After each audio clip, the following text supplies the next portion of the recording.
Chapter 777. After drinking the yellow wine, Su Fengnian walked out of the courtyard toward the pavilion on Crouching Tiger Mountain. Along the way, the heavy snow brushed against his body and his shoulders. It was probably because Zhang Bingling had pretended to be the bad guy and given the order, so no one came to curry favor with him. The woman in purple leaned against the pillar of the pavilion with her legs stretched out, facing the lake. There was a guqin on her lap. Su Fengnian walked into the pavilion, but her expression didn't change at all. Su Fengnian went straight to the point. Han Jiaoxi will appear within 300 miles. How much strength do you plan to contribute? Let's talk about this in advance, then I'll do what I can. Xianyuan Qingfeng frowned. That cat man is only in the Xian finger state. Is it worth your effort?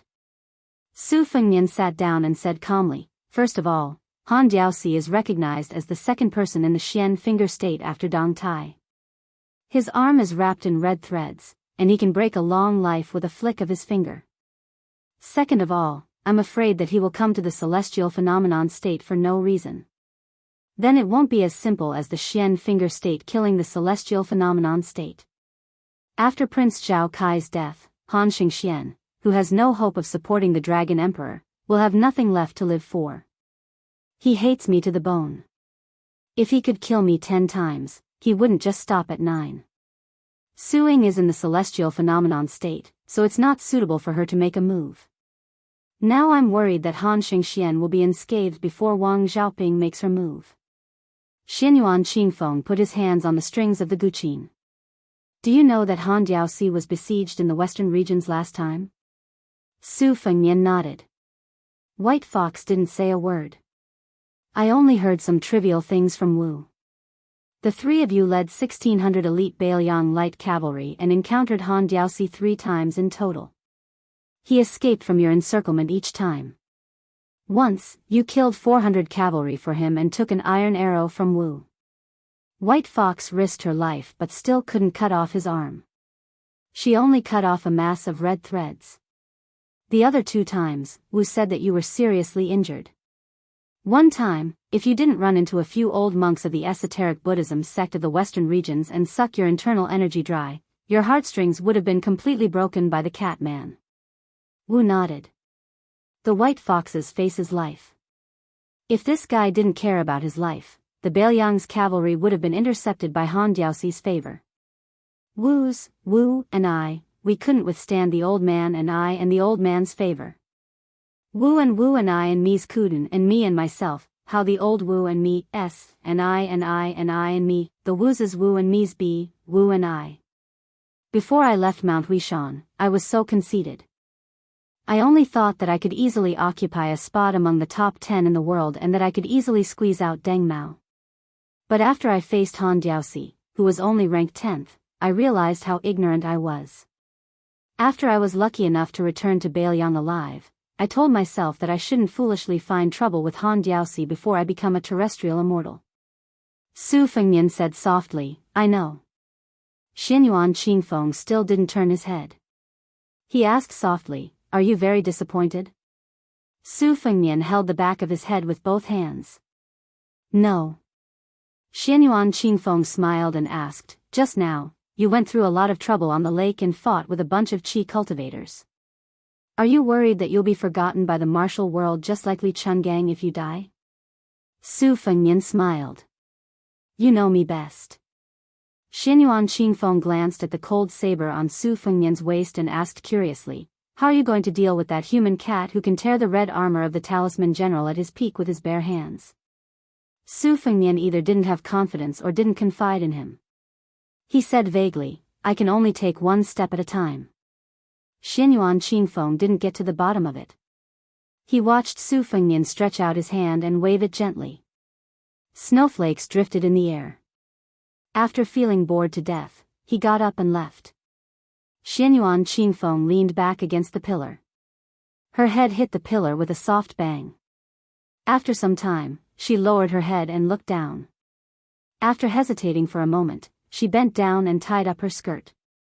At dusk on the same day, Yuyan Mountain Villa gathered 2 big boxes of famous swords that the villa had kept for many years and carefully moved them to Qi Shui Courtyard. For some reason, after Wang Xiaoping got the dragon whiskers, she still asked for 2 more swords.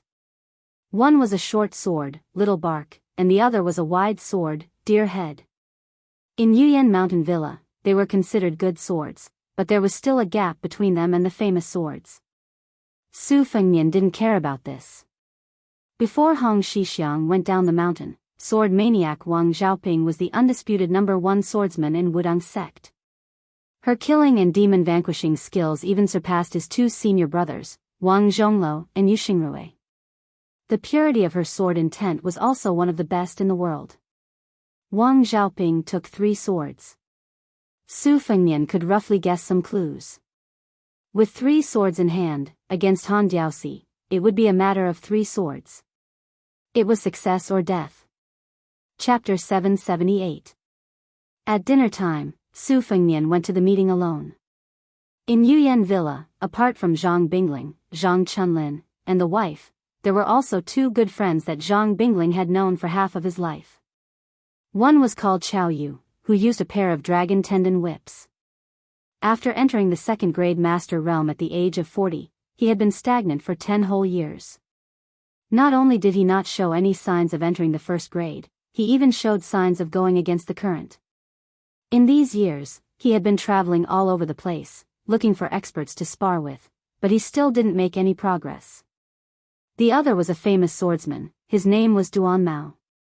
The so-called famous swordsman was only someone who rarely met his match in a province. He walked the unorthodox path, not the mind. He could be considered as Dong Tai's disciple and grand disciple. Jianghu was like this, staring at the top figures with their eyes wide open. Thousands of juniors would imitate them wholeheartedly. Duan Mao's proudest achievement was that he didn't enter the 2nd grade, but he relied on his strange swordsmanship to defeat 2 masters. Chao Yu and Duan Mao, in the local Jianghu, could be said to be the top figures in the province with a sneeze. Who knows how many Jianghu people would try their best to be apprenticed to a master. After all, most people wouldn't be able to come in contact with those flying immortals in their lifetime. Those who could barely control a sword were almost invincible sword immortals. The Wu family sword tomb boy controlled a sword to break a butterfly. This kind of saying was only heard, no one would take it seriously. Chao Yu and Duan Mao were both experienced in Jianghu and knew to avoid the taboo. They didn't bother about Su Fengnian's secret identity, but the desire in their eyes couldn't be hidden. One was eager to stabilize his realm, not to reach the legendary 1st grade, but to not fall out of the 2nd grade. The other was a swordsman, and suddenly met Su Fengnian, a terrifying hidden immortal who could control hundreds and thousands of swords. He eagerly wanted to get a few words of advice from the white-haired sword immortal, which might make his swordsmanship improve by leaps and bounds. It was a pity that the land immortal, whose real age was unknown, never spoke. Fortunately, Chao Yu and Duan Mao did not have high expectations. They felt proud to be able to sit at the same table and have a meal. In the future, when they walked out of Yuyan Mountain Villa and talked with their peers and juniors, it would be a shocking and wonderful story. You've heard of Li Chungang's summoning a sword at Bull Mound, but have you ever seen someone riding 1,000 swords to split a lake and kill an immortal? After eating and drinking to his heart's content, Duan Mao asked indirectly, Senior Su, are the white-robed deities on the lake really Qi cultivators from the Guanyin sect of the South Sea? Senior, you're able to fight against a dozen by yourself. At the very least, you're at the finger-profound realm, right? Su Fengnian, who got the title of senior for no reason, felt funny in his heart. He was expressionless, as if he was reminiscing about the peak battle on the lake. In the eyes of Chao Yu and Duan Mao, it was not conceit, but the reservedness that an expert should have. After dinner, everyone moved to a unique and elegant garden in Yuyan Mountain Villa. Purple bamboos were planted everywhere. The heavy snow pressed the bamboo leaves, which were overwhelmed. From time to time, there was the sound of bamboo breaking. In the snowy night, there was a small red clay stove. The most graceful maid in the residence was warming wine with her hands. There was also a sword immortal with a head full of frost. Chao Yu and Duan Mao, who had never had such an experience, were already drunk before drinking. If this was spread out, how could it not be a beautiful story in Wulin? Duan Mao sighed with emotion, Senior, you used the snow as thousands of swords. It's really the work of an immortal. Duan Mao will engrave it in his mind and yearn for it. Qiao Yu was not willing to fall behind. He clapped his hands and praised, although I don't practice sword, I have no regrets in this life after seeing seniors battle on the lake. I only regret that I didn't take my sword to Jianghu back then. Su Fengnian was absent-minded.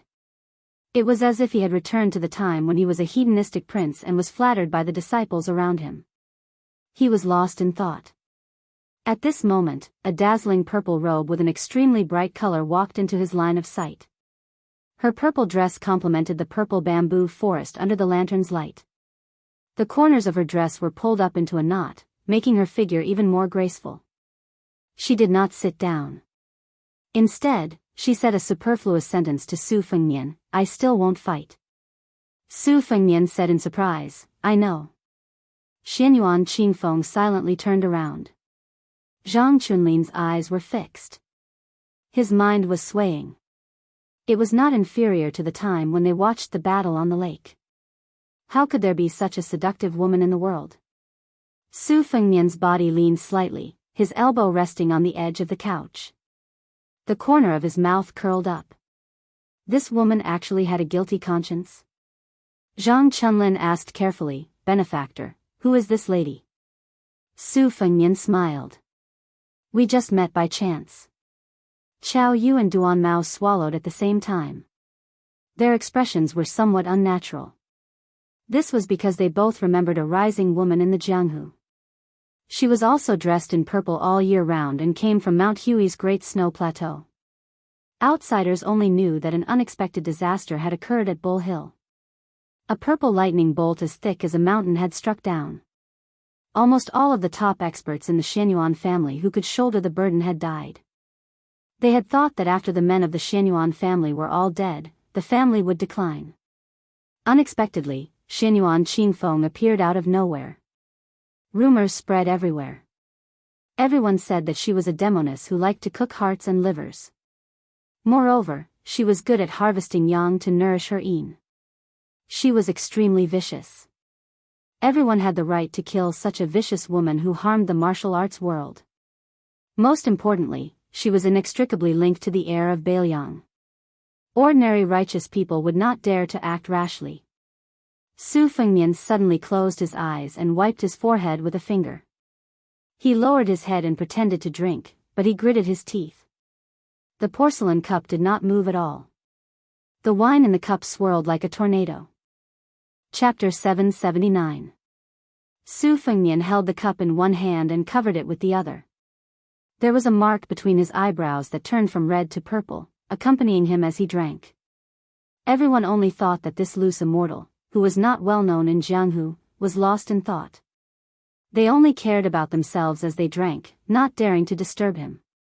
Zhang Chunlin had always been arrogant. With Yuyan Mountain Villa's status in the Jianghu, he was outstanding and born with a good appearance. He stopped at etiquette to the women who adored him and did not touch them at all. For some reason, when he saw the woman in purple who was as cold as frost, he was infatuated in an instant. It was just that he did not know what her relationship with his benefactor was.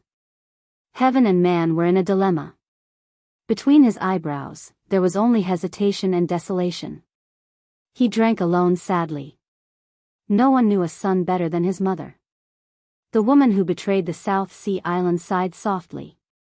Zhang Bingling's temper was rough, and his observation skills were not good enough. He only cared about drinking with his two old friends. Su Fengnian leisurely exhaled a long breath.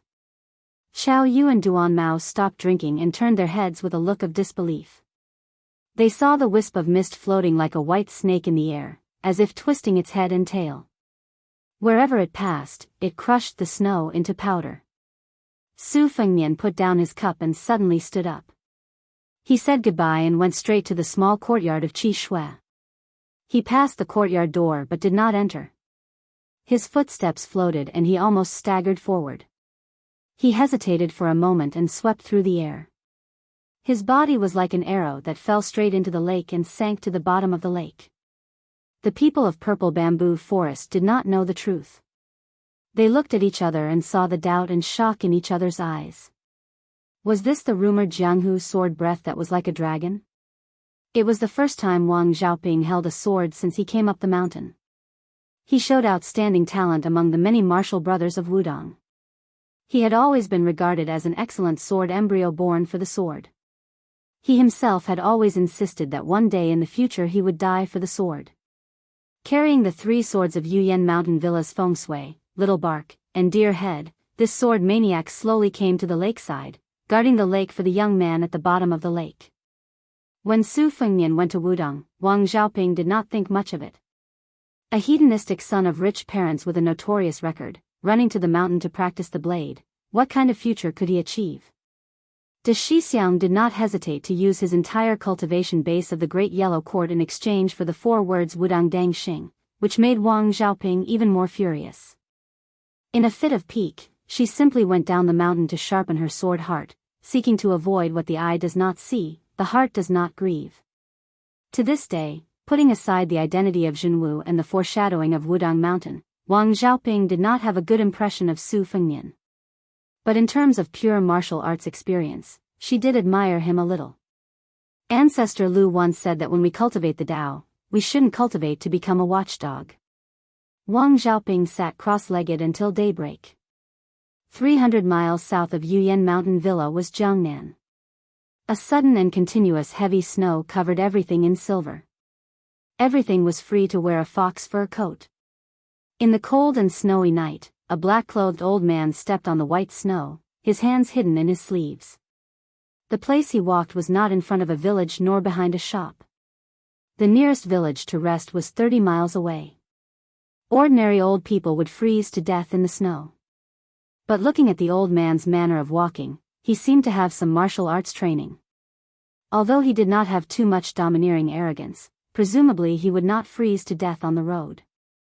The old man was dressed in a wide-sleeved black robe, a pair of thick brocade boots stained with snow. His head was full of frosty white hair. Snow constantly fell on his head, as if there was snow on top of his frosty hair, somewhat cold and cheerless. The old man walked expressionlessly, with no regard for anything or anyone. Even if there were a dozen white-clothed immortals floating by, like birds stepping on snow and mud, he still turned a blind eye. Not to mention that one of the young women was riding on a sword with 100 flying swords behind her. The black-clothed old man also looked straight ahead. As a result, the qi cultivators who had always been detached from the secular world took a few more glances. Qi cultivators were known for observing the weather, observing the qi cultivators and people's faces. After sizing him up, they still could not figure him out. The leading old woman gently flicked her sleeves, pushing a sect junior who had slightly paused a few feet away. She then stopped.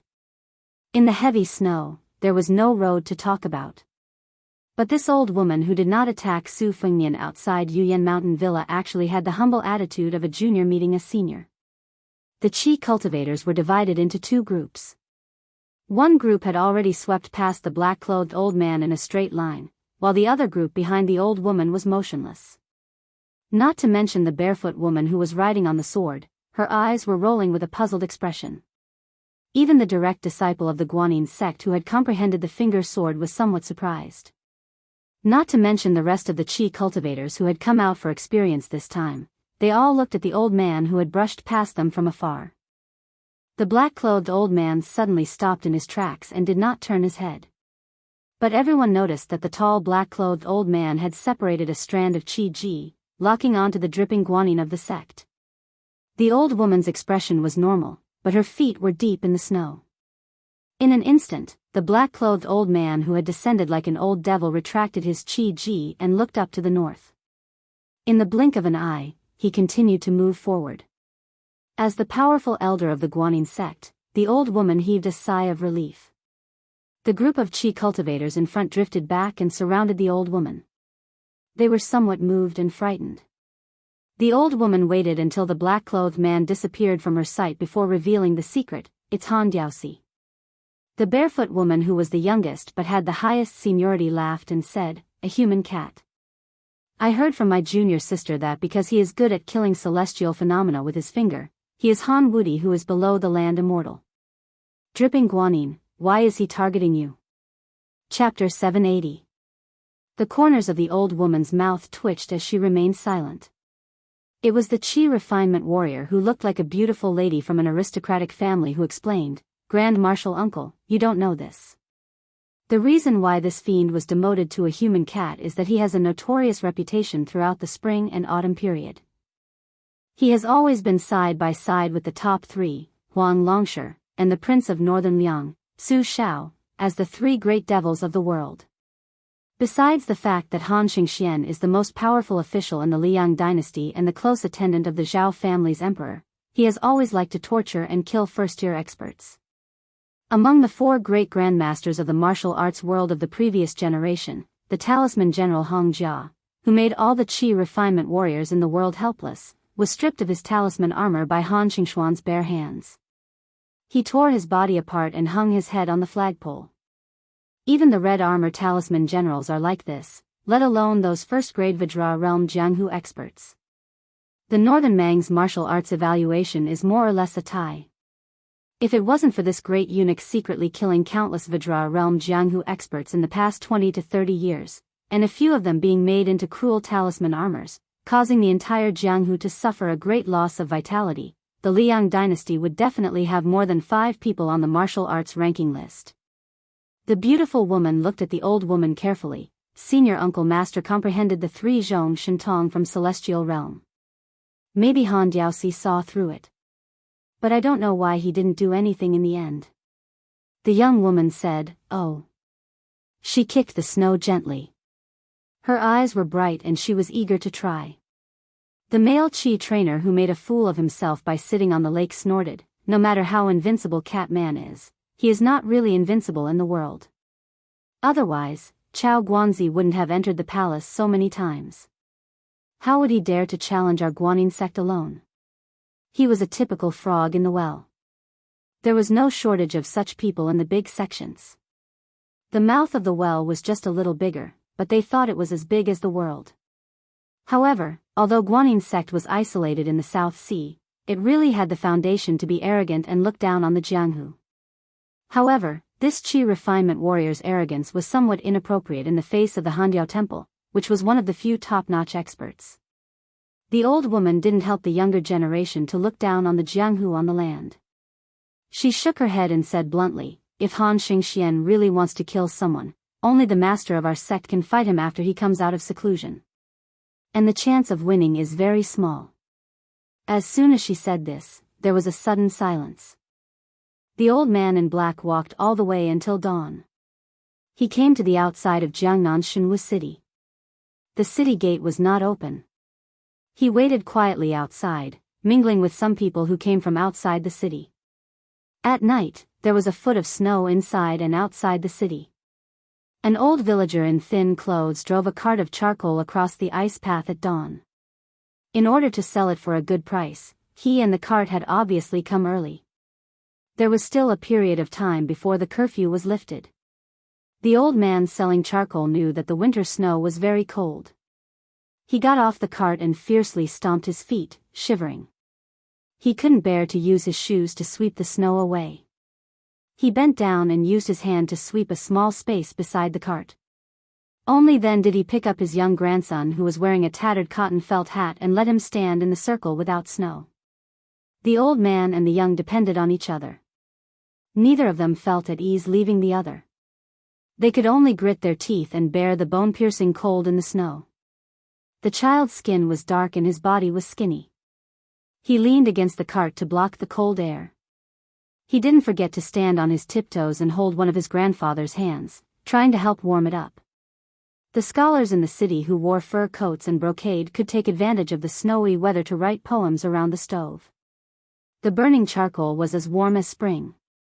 They could eat and drink to their heart's content and moan a few sentences about how spring would come if the winter wasn't austere. How could the newly frozen brush be too lazy to mention? How could the mellow wine in the clay stove be warmed? However, very few people knew that in this kind of weather that could kill people, the poor people would be so miserable that they couldn't bend their knees. The old man in black with a head full of silver frost glanced at the top of the city wall and then looked at the pair of grandfather and grandson who were selling charcoal. There was not the slightest fluctuation in his eyes. Since they weren't people of the palace, he didn't care about Jianghu matters and didn't kill Jianghu people. After leaving the palace, he didn't care about Jianghu at all. Otherwise, with his temper, he would have already killed the group of qi cultivators who were unwilling to submit to the court last night, especially that old woman.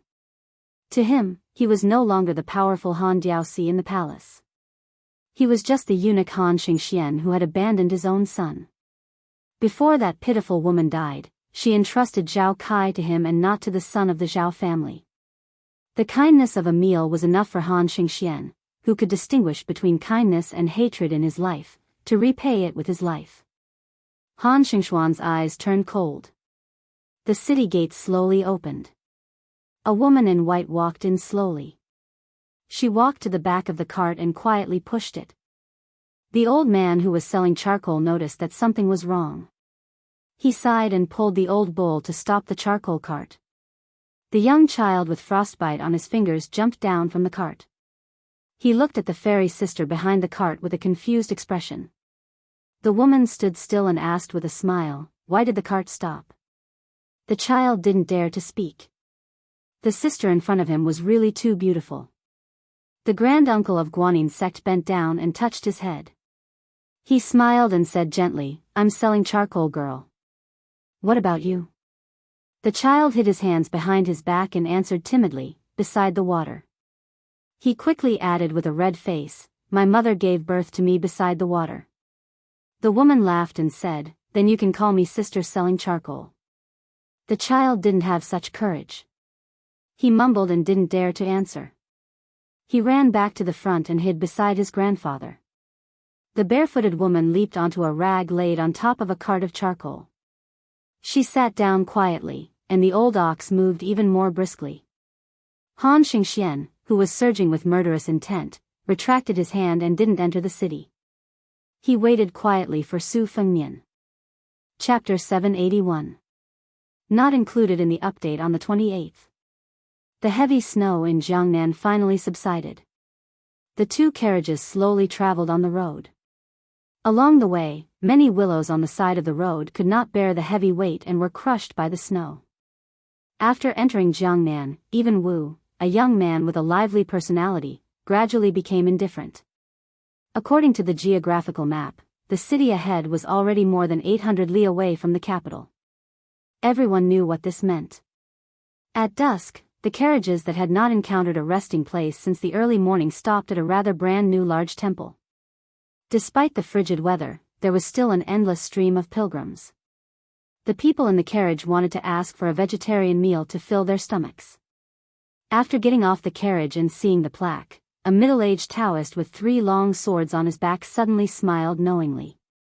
Dragon Tiger Mountain and Wudang Mountain, in the battle for the ancestral court of Taoism, the latter was undoubtedly at a disadvantage. Who would have thought that in Jiangnan, there would be a Taoist temple dedicated to Jianghu the Great Emperor? After entering the temple and taking a seat, perhaps because the Taoist in the temple saw that the guests were wearing Wudang Taoist robes and had an extraordinary bearing, it quickly alerted an elderly Taoist with an extraordinary position in the Jianghu temple. He personally received this group of guests. After asking, he found out that Wang Xiaoping, one of the most senior Taoists of Wudang Mountain, had personally come. After the initial shock, his entire face bloomed with a smile, and he repeatedly said that he was honored by her presence. Although Dragon Tiger Mountain suppressed the world's famous caves, relying on the fact that it had the same surname as the Son of Heaven as well as the foundation of a few feather minister to create momentum, in the eyes of the secular world, the approachable Wudang Mountain, especially the few Taoists on Big Lotus Peak who did not easily leave the mountain, also had the air of an enlightened immortal. Wang Xiaoping's travels in Jianghu with the Shen-Tu talisman sword in his hand, beheading countless demons and monsters along the way, had long been widely spread in Jianghu. When Su Fengnian and the others were eating, they chatted with the Taoist priest and found out that this Jianghu temple was destroyed during the Spring and Autumn War. Afterwards, the local rich and powerful men spent several tens of thousands of taels of fine silver to build it. It occupied an area of 8 mu, which was actually against the law. However, the Shenwu city had received a lot of incense from the old Jianghu temple, so the parents and government officials were happy to see it happen, therefore, they turned a blind eye to it. After the vegetarian meal, the old Taoist priest personally led the group of outsiders to the Jianghu temple. There were side halls on the east and west sides. In the main hall, Jianghu Great Emperor was standing on a turtle and a snake. On both sides of the walls were pictures of clouds. Before Su Fengnian entered the hall, he wanted to do as the Romans did and burn a stick of incense. However, he was stopped by Wang Xiaoping. The old Taoist priest glanced at him and did not think too much about it. Su Fengnian stood in front of the futon and thought about the time when the four of them went to Wudang. His eldest sister was wandering around while his second sister pulled him to the back of Zhenwu's statue. He saw with his own eyes that she used a dagger in her sleeve to carve a line of small words, banished to the 3,000 miles. At that time, he was still a child and only felt that his second sister was so rebellious that he wanted to vent his anger. Su Fengnian looked up at the statue and exhaled a long breath. It was the first time the old Taoist priest had seen such a young and white-haired pilgrim. For some reason, all the pilgrims were gathered outside. At this moment, the main hall was strangely quiet. The young masters in front of him had a head full of snow, wearing white clothes and shoes. Under the contrast, the main hall was like a god in a trance. It was as if the statue of Zhenwu Great Emperor had some indescribable immortal aura. The weathered Taoist priest, who had always been curious about the Wudang sword maniac Wang Xiaoping, could not help but feel strange. Su Fengnian, Mount Hui purple-clothed Xianyuan Qingfeng, Wang Xiaoping with 3 swords on her back, Blue Bird with her instant spear quietly hidden under the carriage as a shaft, Wu the young man, and Lu Wenbao, who was full of passion and wanted to go to Biyao to fulfill his ambitions. These 6 people walked out of the Zhenwu temple filled with incense and walked towards the carriage. Before entering the carriage, Su Fengnian suddenly said to Xianyuan Qingfeng, "Stop here. Master Lu Hao is secretly moving to the capital from the south to the descendants of the Lu family. Go and kill as many as you can, but don't force yourself too much. It's best if you don't reveal your identity. Also, don't wear purple-clothed clothes. After all, your base is still in Mount Hui within the Guangling Dao's territory." Xianyuan Qingfeng looked at him coldly. His limpid eyes were filled with undisguised anger. Su Fengnian did not take it seriously. "Since you've decided not to do anything, then let's part ways for now. It's better than distracting me when the time comes." Xianyuan Qingfeng sneered and asked straightforwardly, "Are you holding a grudge against me for not helping you stop Han Diaoxi? Or are you afraid that I'll turn around and stab you in the back?" Su Fengnian glanced at him indifferently.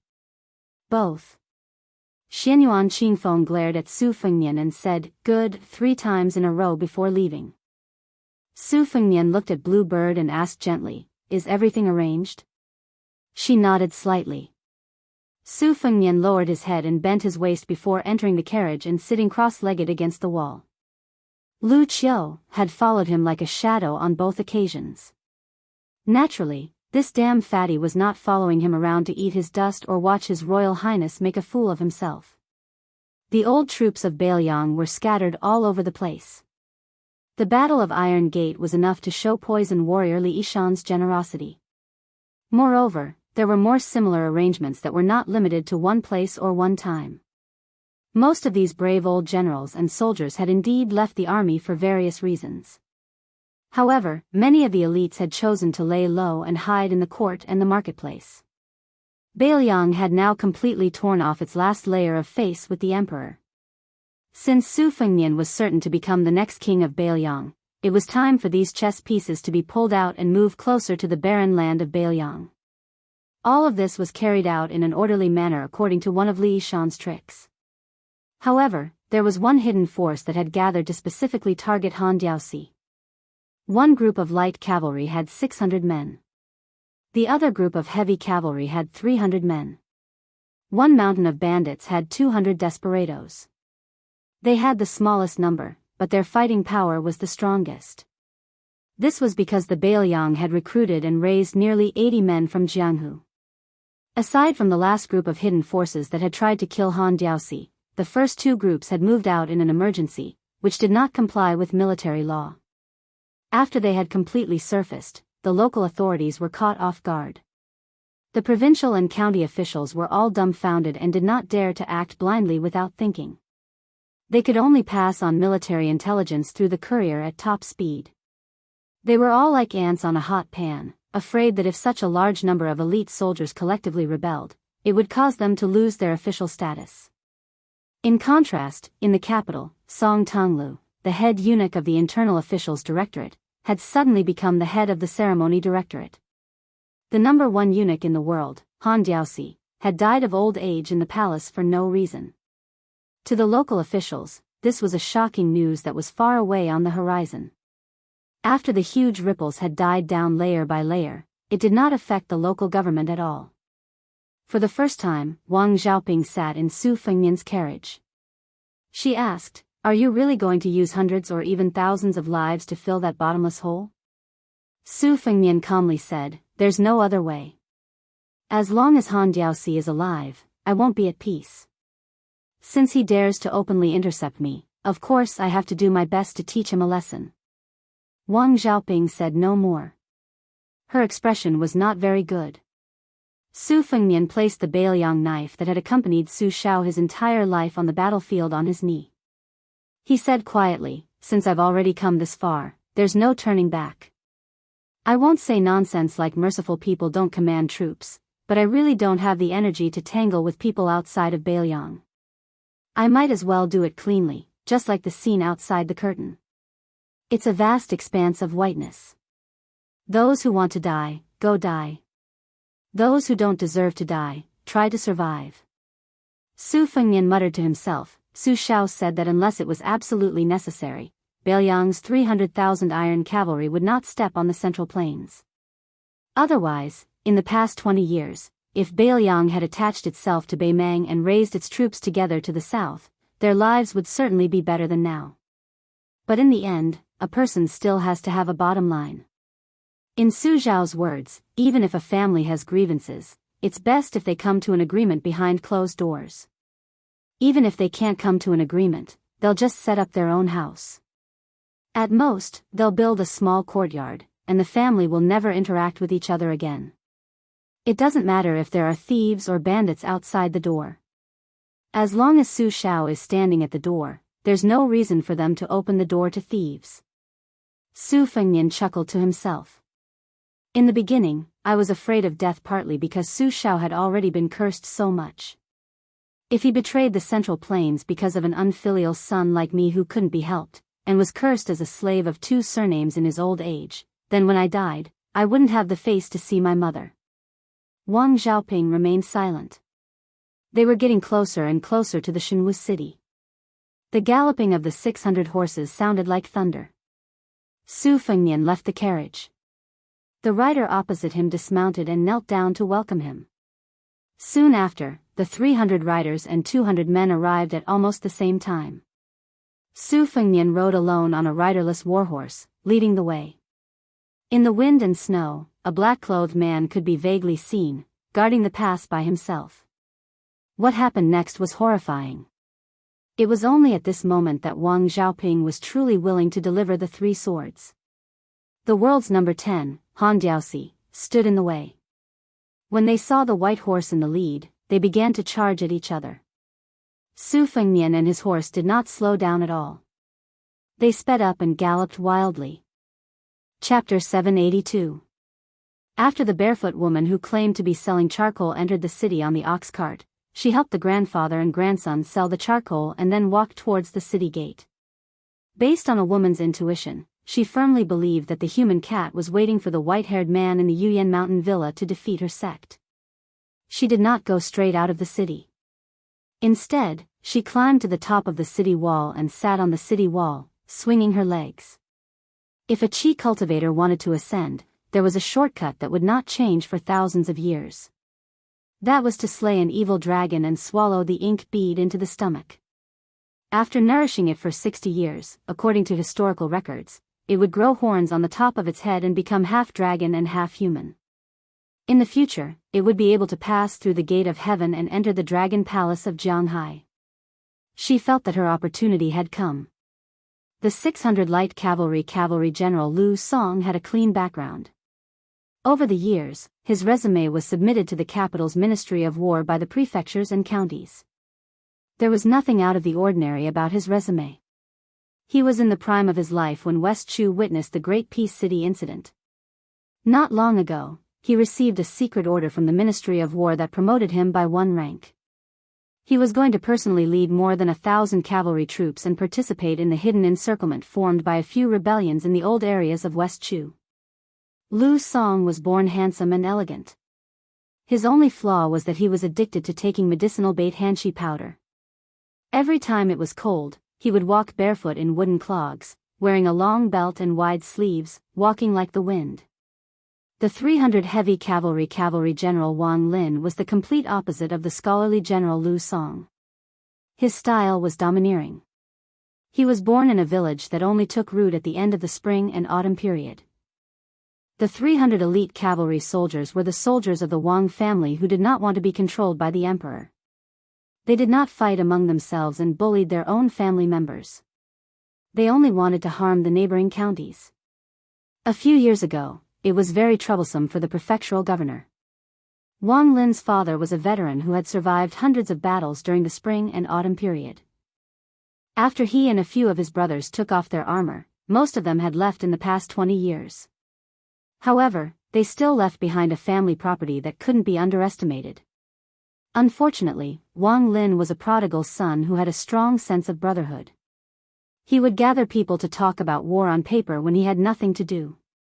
Even though it was obvious that there was no war in the world, he still spent at least 200,000 taels of gold and silver on the cavalry.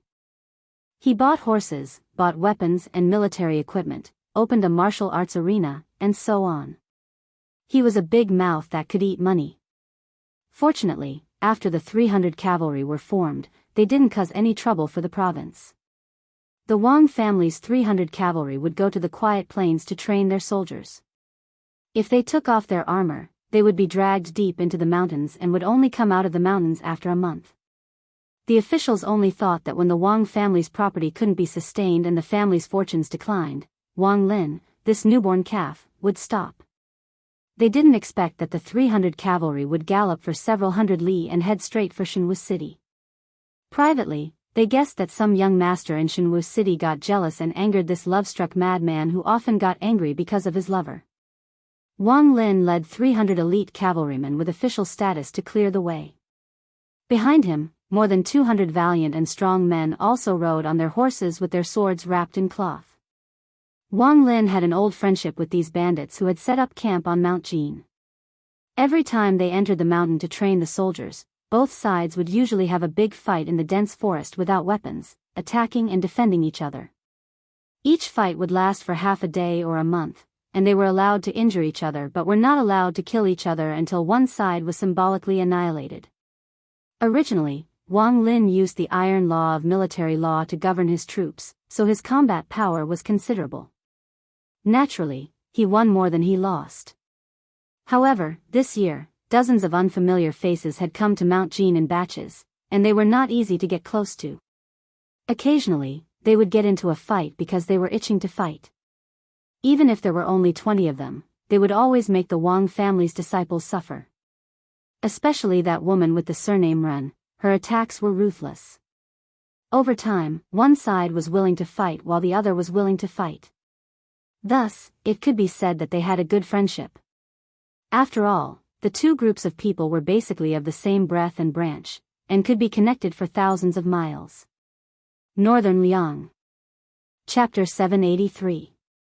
This time, there was no warning at all. It could be said that all the elites had been mobilized. A few hidden leaders who didn't show their faces at the moment gave a straightforward and cold-blooded statement to the three forces. If they succeeded, they would be rewarded with glory and wealth. If they failed, they would smash their heads outside Jianghu city. Wang Lin didn't have too many misgivings about this. Soldiers were trained for 1,000 days to be used in a single moment.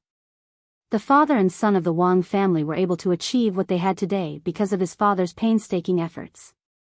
He didn't hesitate to fill the dog holes with gold and silver.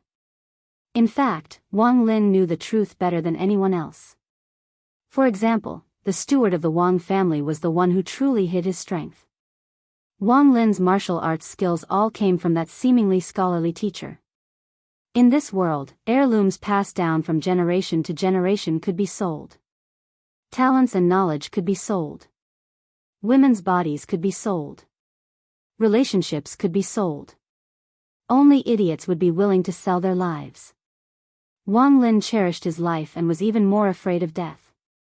However, he was willing to gamble. If he was going to gamble, he would gamble big. If it was a small matter, he would be a surplus general for the rest of his life. A dozen people, including Ren Shanyu, were the last group of Bailiang's lackeys who had secretly sneaked into Jinzi Mountain from Bailiang.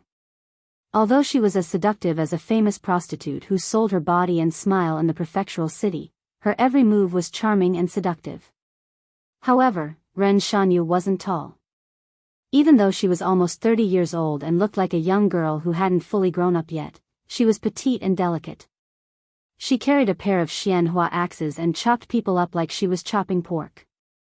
After many years of evolution, Jinzi Mountain had become a mix of good and bad people. After she went up the mountain, a few ignorant fellows sneaked into her house in the middle of the night. The next day, the gang members of the stronghold saw minced meat on the ground outside the courtyard. Several wild dogs and domestic dogs had eaten the minced meat. Later on, after Ren Shanyu got angry and chopped people up several times, her favorite action was to rub the blood stains on her bulging chest with her axe. Only God knew how such a baby-faced woman could have such a magnificent chest. Previously, when the three forces converged, they opened their eyes wide and finally saw the main person.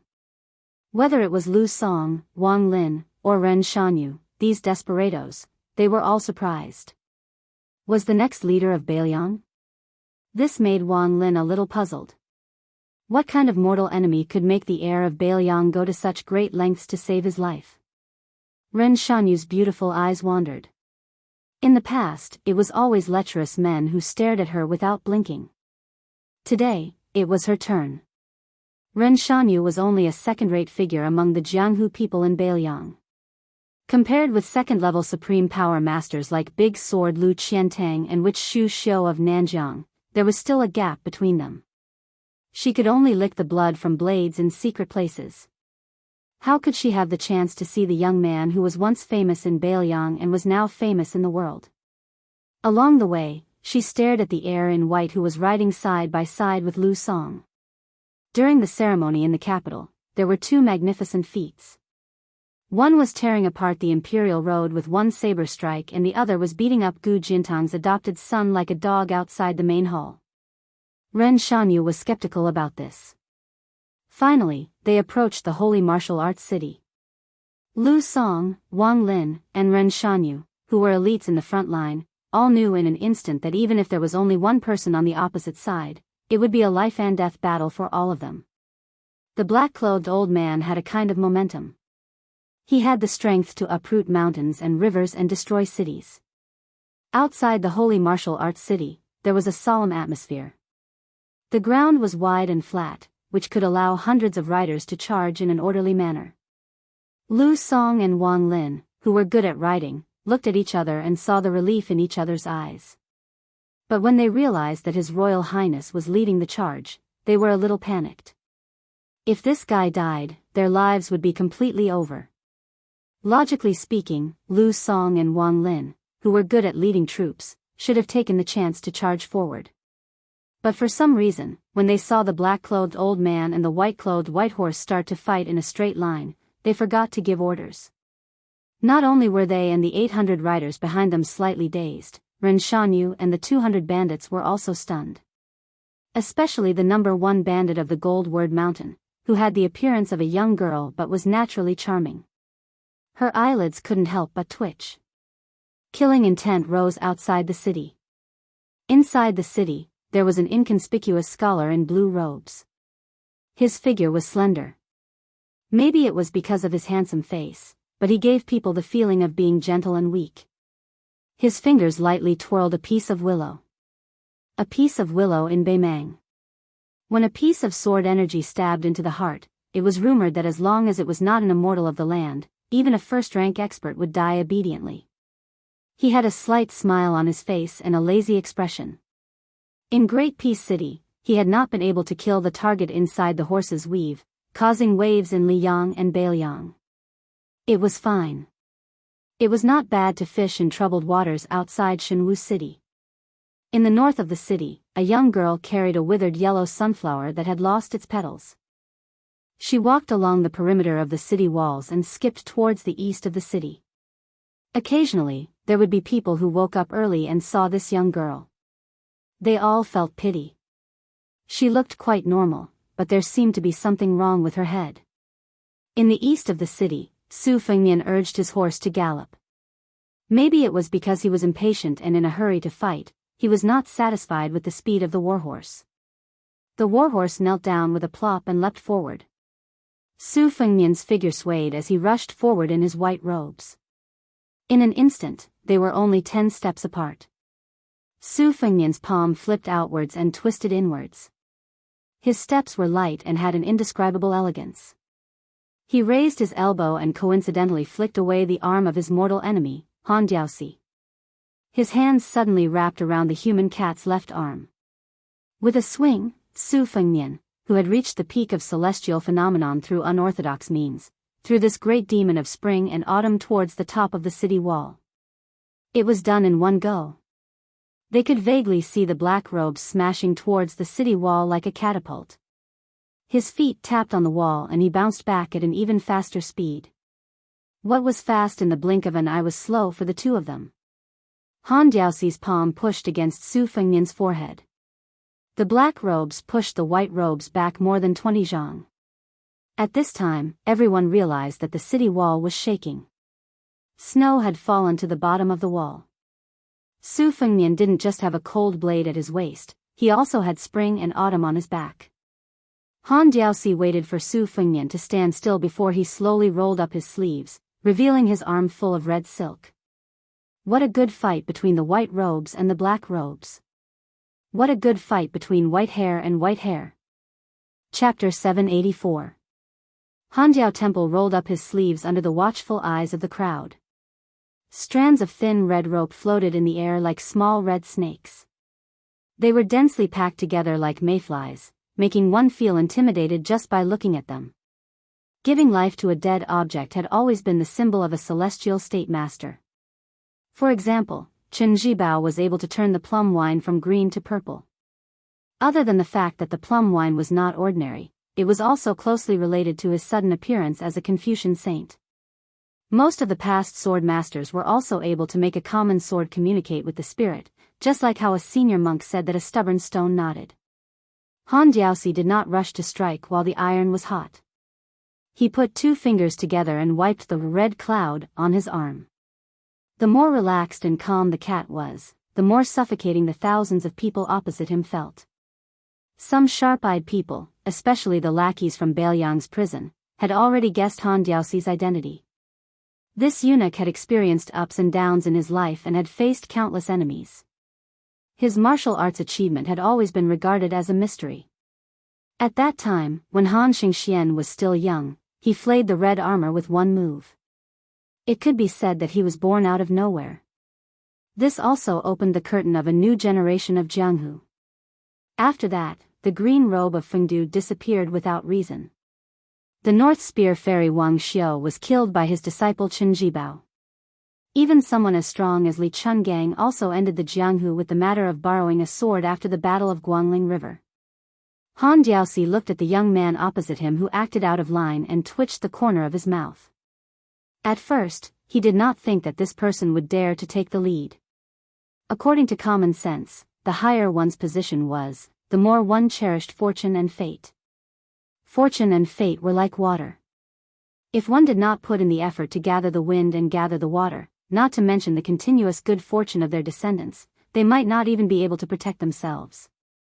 This old man's song, the leader of the literary world, was like this. However, with Han Diaoxi's eyesight, after one move, he could see that Bailiang's momentum was just a low-level borrowing. Taoism invited gods to the heavens, Buddhism had Dharma subduing. Both were considered unorthodox, but their roots were orthodox. Southern Xinjiang's voodoo was the most insidious. It borrowed power from evil things and became a puppet of a mother and son. Hongjiao Temple knew that Su Fengnian had temporarily borrowed his realm from an otherworldly item, but what surprised him was this clumsy action of sacrificing 800 to kill 1,000 enemies. However, Su Fengnian did not seem to have suffered much from the backlash. After being forced back by his palm, he still managed to maintain his composure. His qi was not scattered, and his true form was not revealed. Han Jiaoxi was too lazy to ask. He also disdained to talk nonsense with a person who was about to die. Whether he was a donkey or a mule, it was nothing more than taking him out for a walk. Han Jiaoxi did something that made everyone feel funny. He bent down and pinched a loose snowball that was not too solid. Many old people would become unreasonable like a child when they got older, but who would think that Han Jiaoxi was so incompetent? Han Jiaoxi slanted his palm and pushed gently. The snowball fell to the ground, but it did not fall straight down. It leaned to the side of the post road, where there was a lot of snow that had not been cleared in time. The deepest part of the snow was about 2 feet thick. The snowball, which was not even the size of a fist, rolled slowly at first, then became as fast as a wild horse galloping. It was like thunder rolling above the clouds. It became bigger and bigger. After 3 feet, it was half a man's height. After 10 feet, it was 2 men's height. After that, its momentum became even more shocking. The snowball scraped the ground.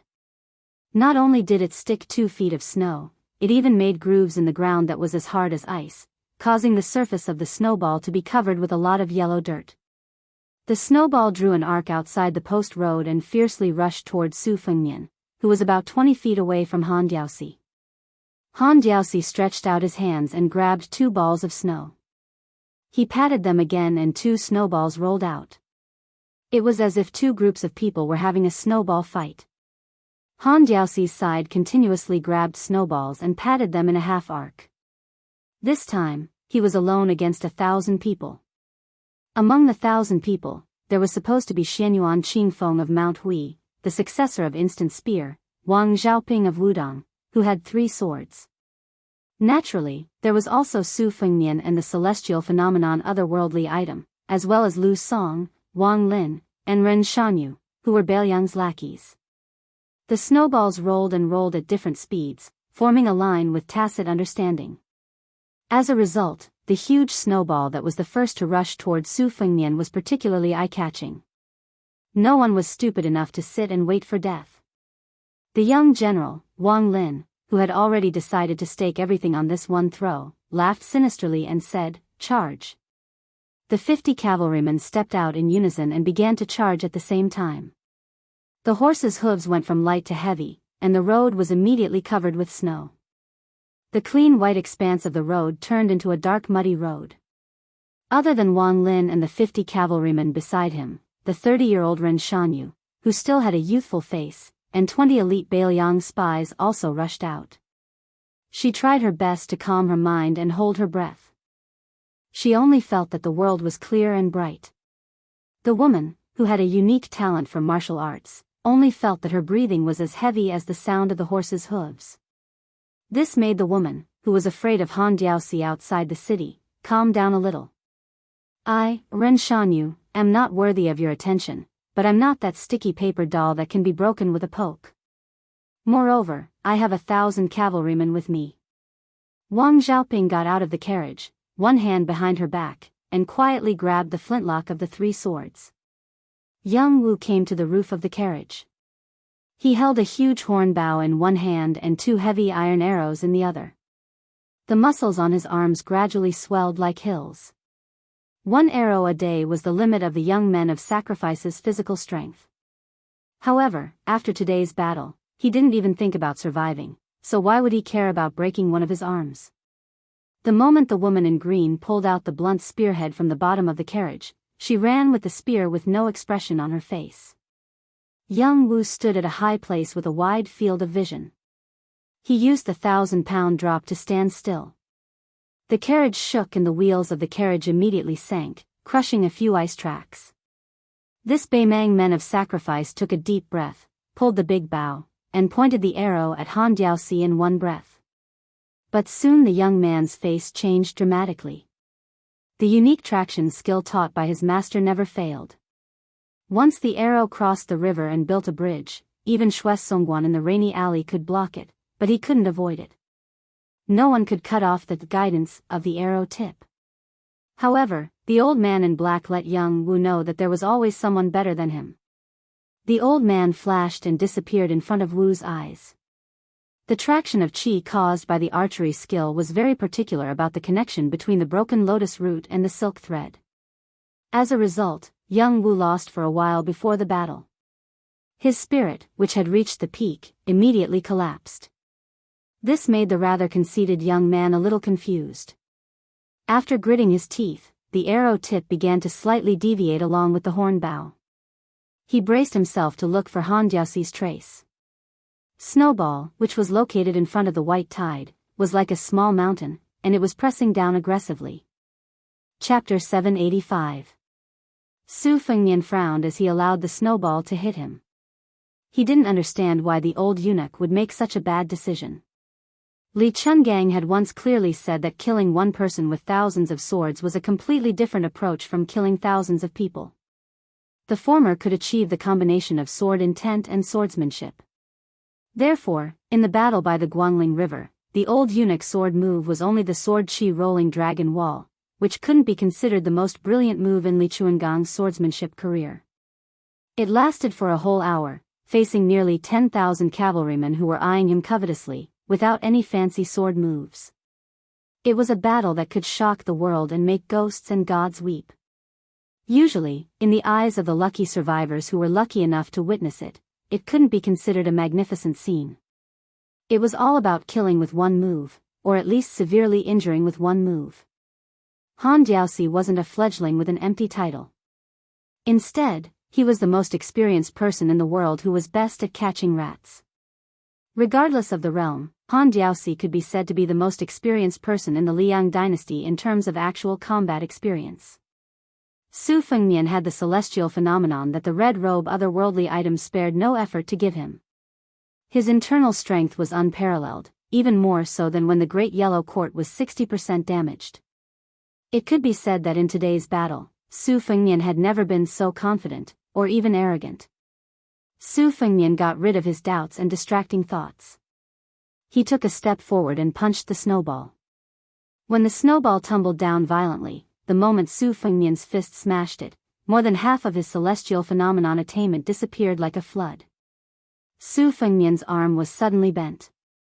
During his trip to Beimang, Su Fengnian had experienced fierce battles on the verge of life and death. Therefore, he didn't feel anxious at all. He just followed his instinct and changed his fist into a palm. The headmaster cupped his hands together and took advantage of the momentum with his feet. He took a step back and dragged the snowball upward. He didn't want to break the snowball, but just wanted to break the rising momentum of the snowball rooted in the ground.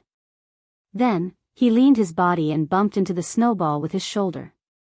Using his body as a knife, he forcefully split the snowball in half. Although the two halves of the snowball were still tumbling forward, they didn't have any morale left and dissipated after 50 or 60 feet. Su Fengnian stood alone and held the saber at his waist with one hand. After he broke through the snow, the rest of the 50 cavalrymen from Beiliang had also succeeded in destroying the snowball. However, half of the armored cavalrymen also paid a heavy price. This was because after the snowball was split by the saber or pierced by the spear and exploded, there were tiny red ropes that shot out like poisonous snakes in the grass and killed the cavalrymen in one bite. The worst way to die was that more than a dozen cavalrymen and their horses collided with the red ropes suspended in the air. They were split into two and fell dead on the ground. A moment ago, they were still alive, but in this kind of battle, they often died just like that. There was no room to think about it. Su Fengnian understood the situation and felt a little bitter. The cat and man had taken drastic measures. They didn't think about how to fight with Su Fengnian, who they wanted to kill. Instead, they targeted the otherworldly item, Su Ying. The snowball passed by like a fish swimming in water. The red-robed otherworldly item hiding in the snow didn't have any room to move. It was obvious that it had been drained of the pond to fish. It didn't have any flaws. When a snowball passed by, a red-robed otherworldly item quietly floated in front of another snowball. It tried its best to hide its body and resonate with the heaven and earth. It had many unique supernatural powers. If the cavalrymen hadn't seen it with their own eyes, perhaps even Wang Xiaoping wouldn't have dared to say that she could detect the otherworldly item hiding on the other side of the snowball. However, Han Diaoxi wasn't Wang Xiaoping. Today, the silver-haired official didn't wear the bright red robe of the imperial palace. He immediately rushed behind the snowball. The cat and the otherworldly item were separated by 3 meters. Obviously, neither of them could detect the slightest trace of the other's qi. However, both of them clearly knew the otherworldly item's whereabouts. The otherworldly item had no choice but to withdraw 40% of its celestial phenomenon cultivation. It used its arms to tear the snowball apart. Almost at the same time, the black-robed old cat drilled through the snowball. The red string had one hand behind its back and the other hand slapped the otherworldly item's compassionate face. The red-robed otherworldly item was at a disadvantage because it hesitated when it withdrew its realm. If it were a cold-blooded person like Su Fengnian, not to mention 40% of his cultivation, he would have to withdraw 80% of his celestial phenomenon cultivation. Only then would he have the confidence to block Han Diaoxi's majestic attack. The otherworldly item grabbed the cat's hand and started to tear it apart. The other hand suddenly slapped the cat's temples.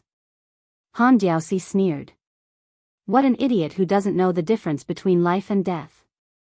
A few strands of red silk slithered out from behind the otherworldly item like snakes, completely cutting off its connection with Su Fengnian, who still had 60% of his realm left. Han Diaoxi didn't need to use his full strength. The otherworldly item's entire body was covered in scarlet. Except for the 2 arms that were used to tear the snowball apart, the other 4 arms were covered in the red. It was as if maggots were attached to the bones. The otherworldly item grabbed one of Han Diaoxi's arms and continued to tear it apart. The other 2 arms that were slapping the cat's temples were still moving closer and closer. Moreover, under the piercing pain, the otherworldly item's free hands smashed down on Han Diaoxi's lower and middle dantian. After being hit by Han Diaoxi's red snake attached to a dragon, the otherworldly item's compassionate face didn't seem to be affected at all. Even Wang Xiaoping, who had a strong will, was somewhat moved. Ignoring the otherworldly item's 4 bloody arms, Han Diaoxi grinned evilly. Kill another celestial phenomenon. The right hand behind his back finally waved. The arm that was grabbed pushed forward, stretching the distance between them. The right hand that was covered with red snakes used its own way to counter the otherworldly item's body. It grabbed the otherworldly item's arm and pulled it back. Han Diaoxi's free arm swung out in the air behind him. When fighting against a cat, one careless move would result in a complete loss. The compassionate face was still as calm as an ancient well. Its almost rigid and stupid movements were still the same. It only wanted to be entangled. Han Diaoxi was about to tear off the otherworldly item's second arm. The white-clothed man dashed forward.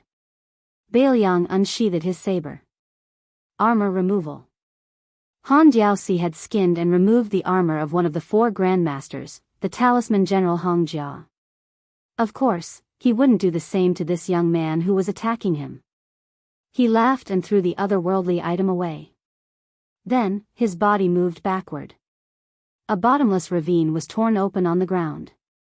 In this bloody battle, Han Diaoxi wasn't going to pretend to be noble and virtuous. In order to kill Su Fengnian, he could do anything. This kind of person was the most terrifying. Su Fengnian didn't take advantage of the situation to chase after him. He turned around and went to the otherworldly item's side. One of the remaining 5 arms pulled Su Fengnian's sleeve happily, as if telling him that it was okay. There wasn't much snow left, but there was only blood. Su Fengnian lifted his sleeve and turned around resolutely, running toward Han Diaoxi. 12 flying swords flew out randomly.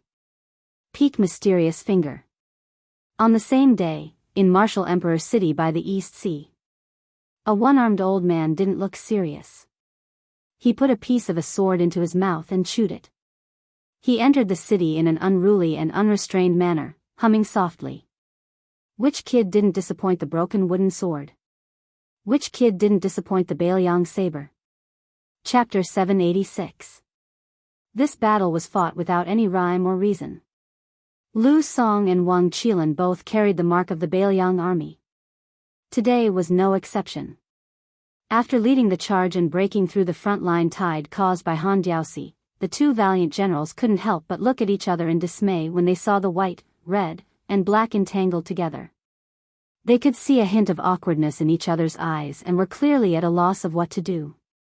Originally, they thought that they could take advantage of the situation by relying on their 800 cavalrymen and 200 scattered Jianghu soldiers. No matter who the opponent was, they would be able to take advantage of them as long as they charged forward. However, their young master, who they would have to rely on in the future, was like a rash youth who didn't understand the ways of the world. He wanted to be in the limelight and insisted on fighting one-on-one with Han Diaosi even after the six-armed demon's defeat. This made the scholarly general Lu Song somewhat resentful. He thought, if you die outside the Jianghu city, all the humiliation we've endured for the past 20 years will be for naught. Lu Song raised his spear and stopped his horse. His eyes were gloomy. Wang Lin was young and hot-blooded. He felt that this Biyao heir, who was younger than him, was a little reckless. However, his temperament was somewhat to his liking. At the very least, he didn't act like a coward and let the hundreds of brothers behind him rush to their deaths. Wang Lin held a pair of Thunder Lord hammers. This was a martial art passed down from his ancestors. His father was a hero of the forest and had hammered a peerless general of West Chu to death at the Battle of Scenic River. Although he was suspected of bullying his opponent because he was exhausted from fighting for a long time, he had still hammered the enemy general's chest. Wang Lin was born with outstanding physical strength. His pair of Thunder Lord hammers weighed 60 kilograms. Not to mention fighting for a long time, it would be a huge burden for an ordinary soldier to charge on a horse. Wang Lin swung one of the hammers and stared at the battlefield. He felt dizzy and dazzled. Ren Shanyu reached out to stroke the hair on her temples. Her eyes were blurred.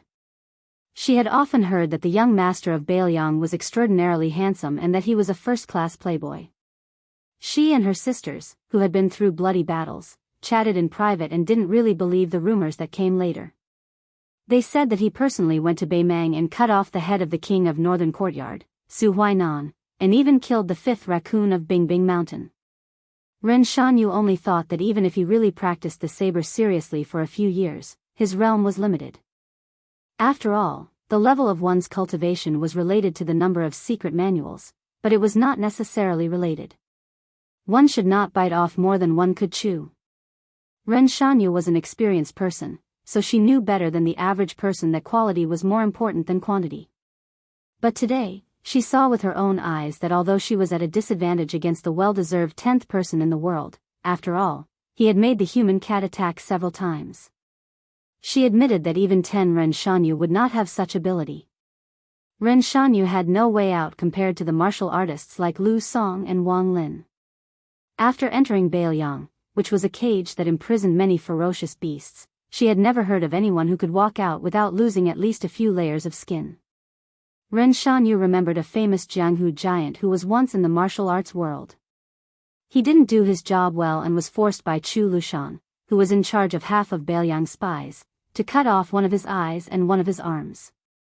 He struggled at death's door and worked as a chef for more than 10 years.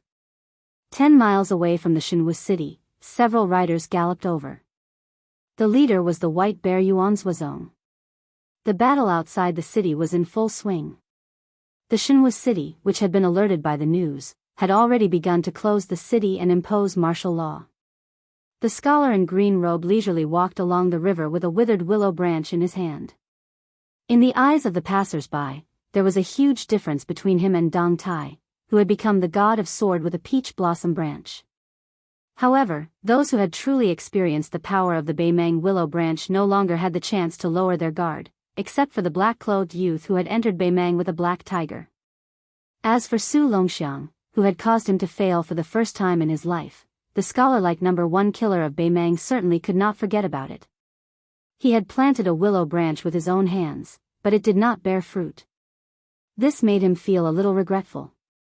Fortunately, he did not kill the gifted Su Longxiang in the Liang dynasty this time. Instead, he went to kill Su Longxiang's brother, which was also a pleasure. It was a pity that he, Ma Wei, did not make a move and cause trouble for the Beimang and Liang dynasty. He could only settle for the next best thing, which was to launch a sure-win attack outside the Shenwu city. This made him feel a little regretful. When he seemed to be strolling leisurely, he was still a few miles away from the city gate. However, the river in the city was also nearing its end. When the city gate seemed to have been hit by a huge rock, there was a ripple of qi. With his cultivation base, he could naturally feel it clearly. However, he was not in a hurry. Every time he did the dirty work, he had to pull chestnuts out of the fire. The most important thing was to control the fire. Now, he was in the pot. Haste makes waste. He was not in a hurry.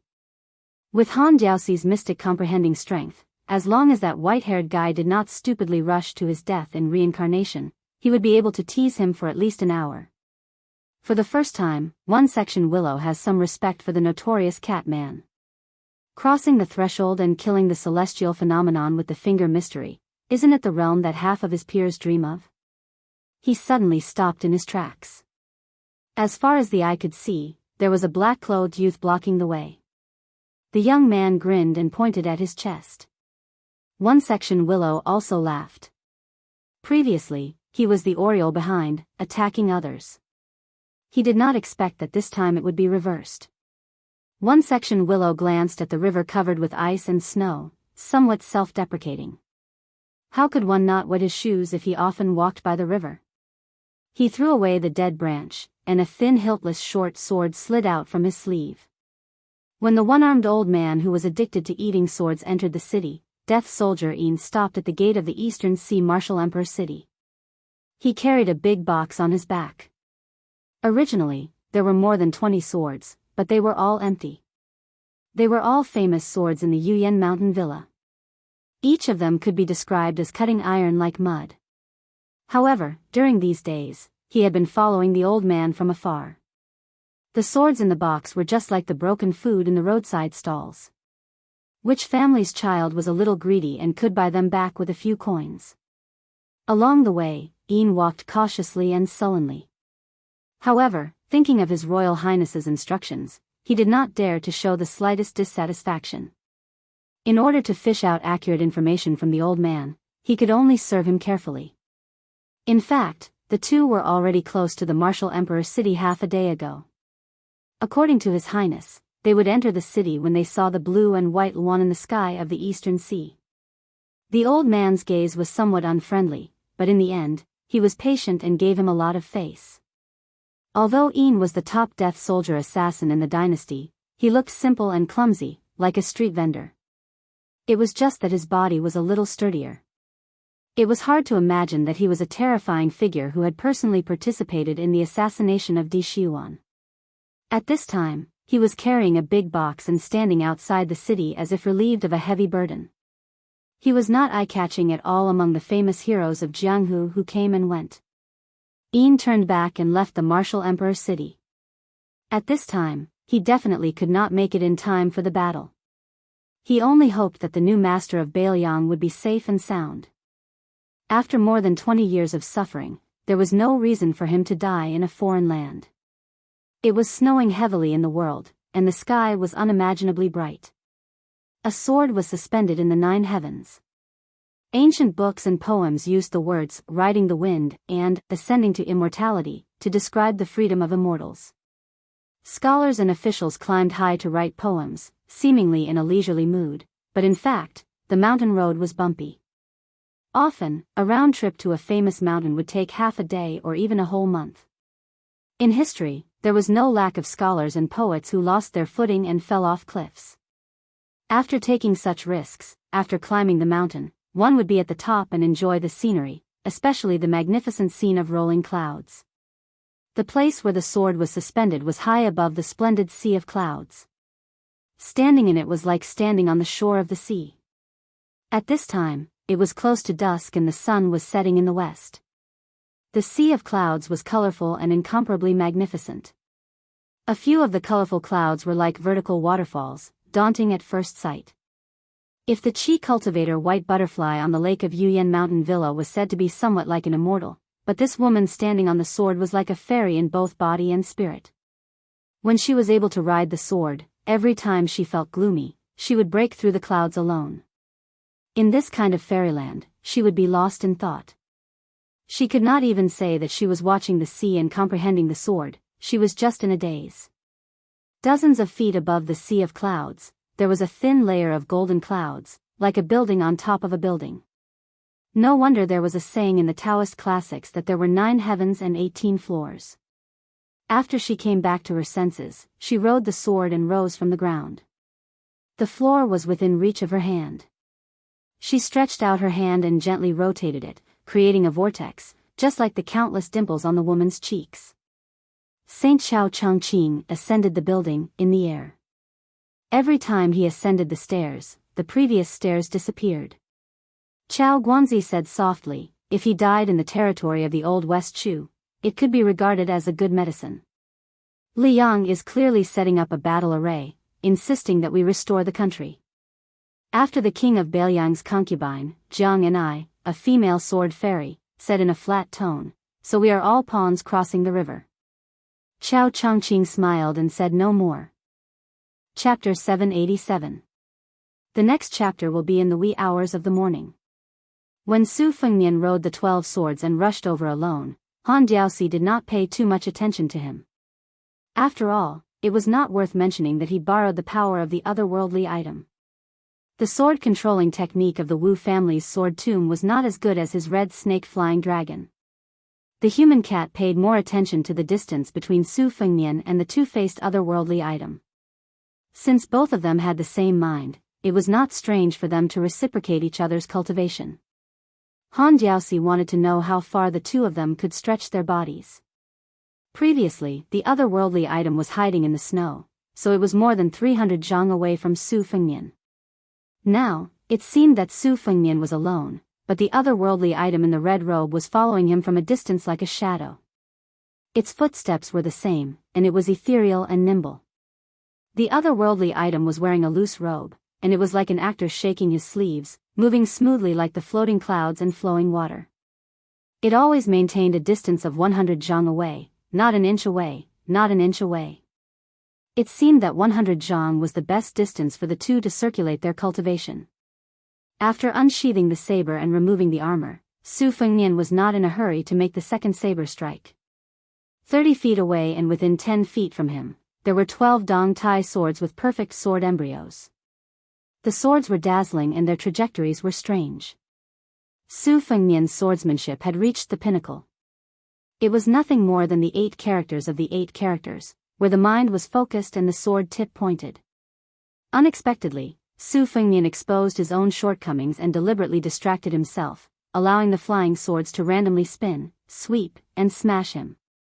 It was like a child fighting, a shrew blindly scratching her face with her eyes closed.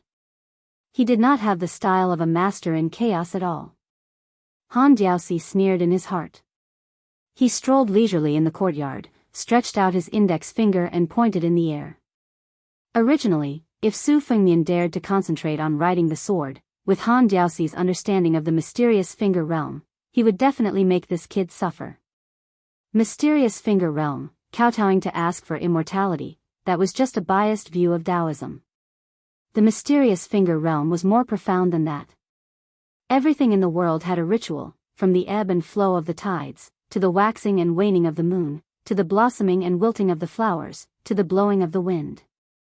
In Han Diaoxi's eyes, as long as he could see, there was a clear trajectory in his eyes. This kind of wonderful trajectory was related to the level of the mysterious finger realm. When he first entered the mysterious finger realm, it was very vague, but when he entered the mysterious finger realm, it became clearer as his cultivation increased. Back then, in the sword tomb of the Wu family, 9 swords defeated 10,000 cavalry. Among them, Wu Caoan's cultivation was only above average, and he was stuck at the mysterious finger realm. Compared to his 2 fellow celestial phenomenon realm disciples, they couldn't be mentioned in the same breath. However, during the battle on the grassland, the 9 of them joined hands and he was fully deserving of the title, Sword Tip. Under the Sword Tip, he killed a total of 3,700 cavalry. It was only when Wu Tsaoan died of exhaustion that someone else replaced him as the Sword Tip. Wu Tsaoan, as the sword attendant of that generation's sword crown, followed his master out of the sword tomb to gain experience and didn't practice martial arts with anyone else. After the sword crown became famous, he went to the east-facing stone tablet, looked at the west-facing great river, and went to the east-facing sea. In one night, he reached the mysterious finger realm and finally rushed to the source of the great river. One man and one sword followed the river to the east. When he went out to the sea, his mysterious finger realm had reached the peak. No wonder later generations joked that Wu Tsaoan used only 20 days to accomplish what other martial artists did in their lifetime. You used an otherworldly celestial phenomenon cultivation base to fight against me, Han Diaosi, that was the same as courting death. Using the Xian finger technique to challenge me, Han Diaosi, even though it was ingenious and purposely took a different path, it was only delaying the date of your death. Han Diaosi familiarized himself with the 12 flying swords in the time it took for half an incense stick to burn. He then began to clean up the mess. With a heavy stomp, he stretched out his left thumb and index finger and caught the tail of a flying sword by surprise. Ignoring the vibrating sound of the flying sword, he snapped the sword with his 2 fingers. The red silk in his right hand brushed and took advantage of the situation to fish in troubled waters. He stretched out his other hand and wrapped it around the 2 long and narrow swords. He then pulled them back, twisting the 2 swords into a ball in his cat's fist. Han Diaosi casually threw away the destroyed flying swords. He then boiled the plum blossoms, chopped the bamboo horses, and broke the peach blossoms in one go. He sneered, "Dong Tai, only when you use these 12 swords can you be considered serious." Su Fengnian's state of mind was as tranquil as an ancient well. He waved his right hand and finally used his will to control the remaining 9 flying swords. With the momentum of an immortal caressing the top of his head, he smashed them towards Han Diaosi. The Biyao saber in his left hand was indomitable. The green dragon's sleeve was thrust towards Han Diaosi. Han Diaosi ignored the rain of swords and stepped out of the sword formation. Although the 9 flying swords were aimed at his back after they missed him, he ignored them completely. He took a big step forward and smashed the strong energy released by the Biyao saber. The energy exploded in all directions. Even though Han Diaosi's silver hair fluttered in the wind, the human cat still pressed his palm against the tip of the Biyao saber.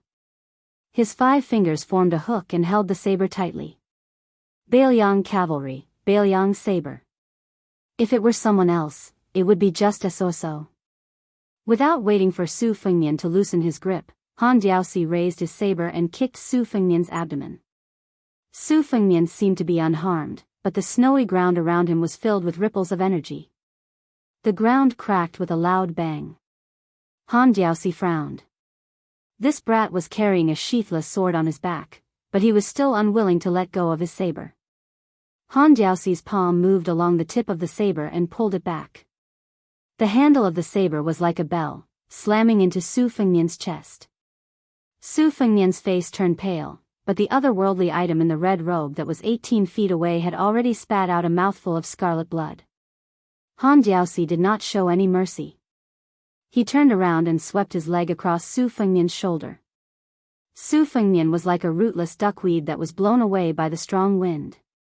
His feet left the ground, but because he was holding the saber tightly, his body that was flying through the air could not move. Han Diaosi and Su Fengnian, one vertical, one horizontal. Between them was the Biyao saber without a tip. The 9 flying swords were like moths darting into a flame. However, they were all outside the lantern's thick paper and could not get close to the human cat that was the wick of the lantern. Han Diaosi saw that this brat was acting recklessly, and a hint of anger appeared on his face. A red thread snake quickly climbed onto the Biyao saber. Just as it was about to wrap around Su Fengnian's palm, the latter suddenly grasped the handle of the saber with both hands. He recalled the time when the Beimang's saber encountered a tornado on the land, when the wind blew, and when the wind blew, the Su Fengnian's palms were covered in blood. At this moment, Su Fengnian's body was like a tornado on the ground, and his palms were instantly covered in blood. Han Diaoxi did not change his stance. He let go of the tip of the saber and let the saber in his palm wreak havoc. His eyes were sinister, and his voice was soft and eerie. What a good story of a tornado hidden in a wine immortal cup. Interesting. No wonder Li Chungang was impressed by you. Just as Han Diaoxi was about to deliver the killing blow, a green-clothed woman with a spear came from the southeast.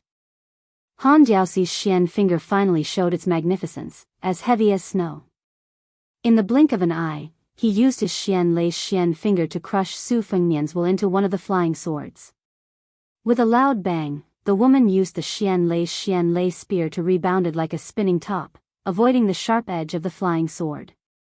She spun in a forward arc, the tip of her feet stepping on the ground, knocking both of them back with the force of 1,000 pounds. Han Diaoxi snorted coldly.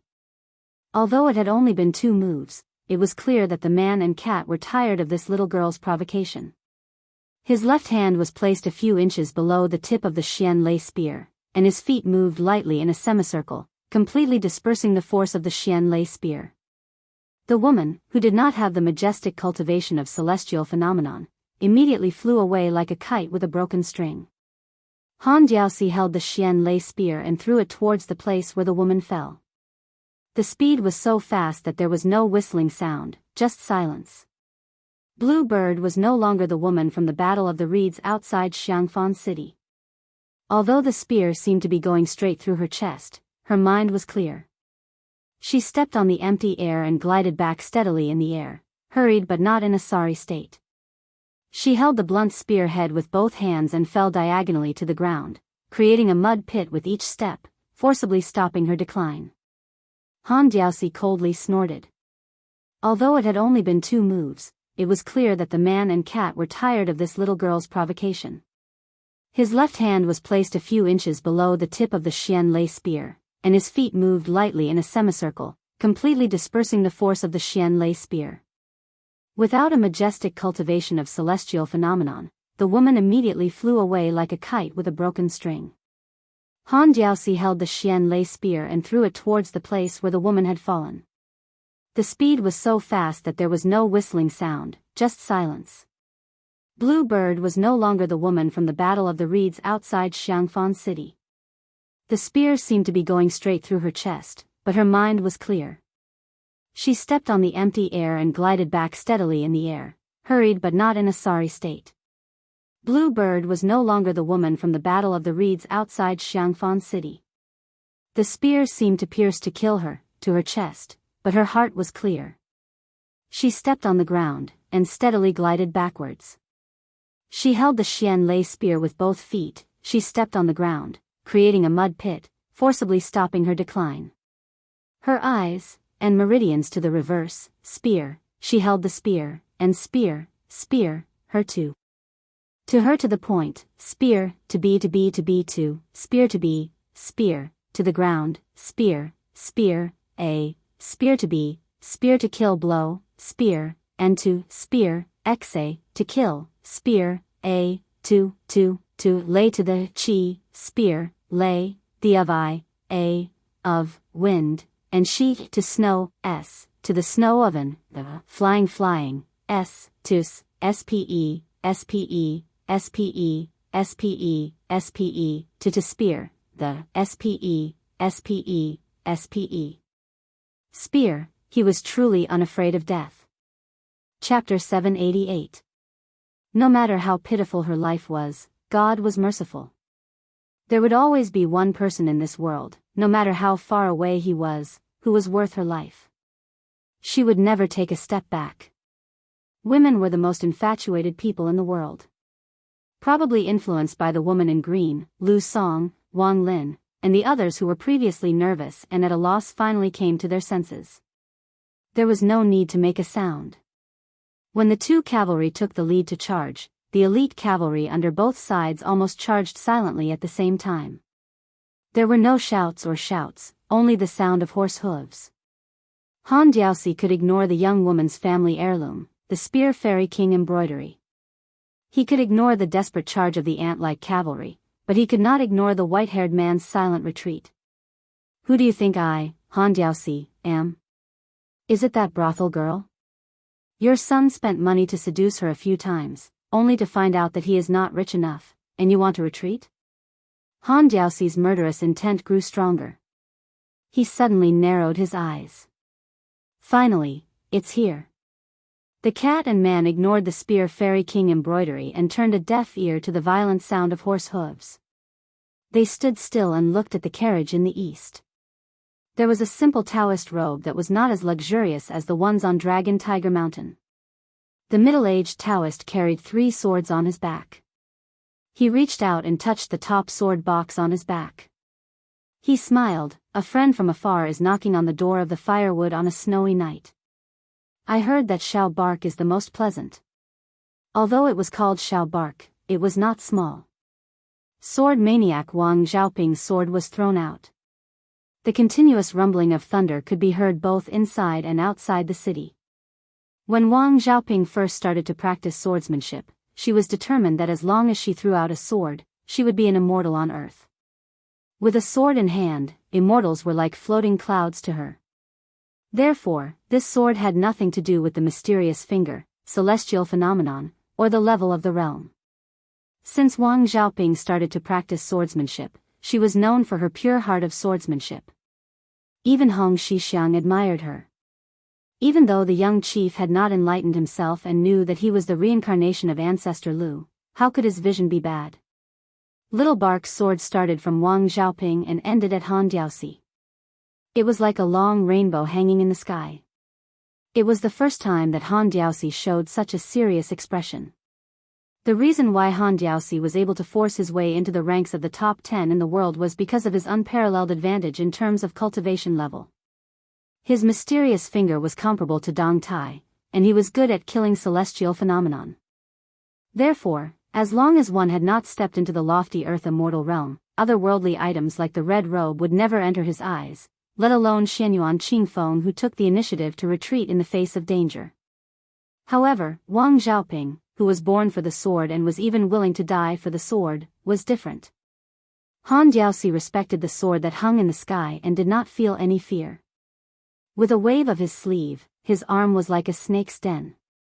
The red ropes were like small snakes raising their heads to show off their power, making chi-chi sounds. This sword could not be avoided, and Han Diaoxi did not want to avoid it either. Being surrounded by killing intent from all sides, facing the endless fierce attacks of everyone, especially Wang Xiaoping's sword that was currently like a rainbow, he still smiled and raised his hand to raise the scarlet rainbow. He soared into the sky and faced Little Bark head-on. The sound of a great bell resounded throughout the world. The vibration caused the walls of Shenwu City to shake again. The snow and the cracks of the walls could not stay still and rustled down. Dust flew everywhere, black mud and white snow intertwined. After the dust settled, Han Diaoxi was safe and sound. Only the scarlet red around his arms seemed to have faded a bit.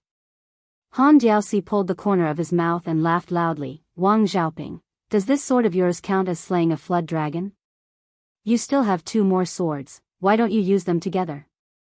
After 3 sword strikes, I will peel off your skin and bones and make Wudang lose a peek. As he spoke, everyone realized that the tip of the red spear in the hands of the green-clothed girl was pressing against the back of the old eunuch's heart, but it seemed to be unable to move an inch into his flesh. The spear of Xana bent in an eye-catching arc, close to a full moon. It was enough to show the strength of the pretty girl. Han Diaoxi saw that Wang Xiaoping was indifferent and knew that with the temperament of this Wudang sword maniac, she would not be provoked by words. He did not waste any more words and turned his head with a calm smile. Little girl, are you not afraid of breaking Wang Xiu's precious relic? On the roof of the carriage, the death warrior Wu drew his bow. The arc of the bow was better than the spear of Xana. With one pull of the string, 2 iron arrows shot towards the old eunuch who had been in an invincible position. After the young man shot the 2 arrows, he staggered back 2 steps. The blood vessels in his right arm burst, and suddenly a string of blood flowers bloomed. His face was pale, and his eyes were fixed on the damn cat that just didn't die. Elegant names Sun and Moon stand side by side, common name flying on the couch. The young man's name was learned and particular, both elegant and common. The young man Wu liked it very much and was very satisfied. Han Diaoxi took a step back.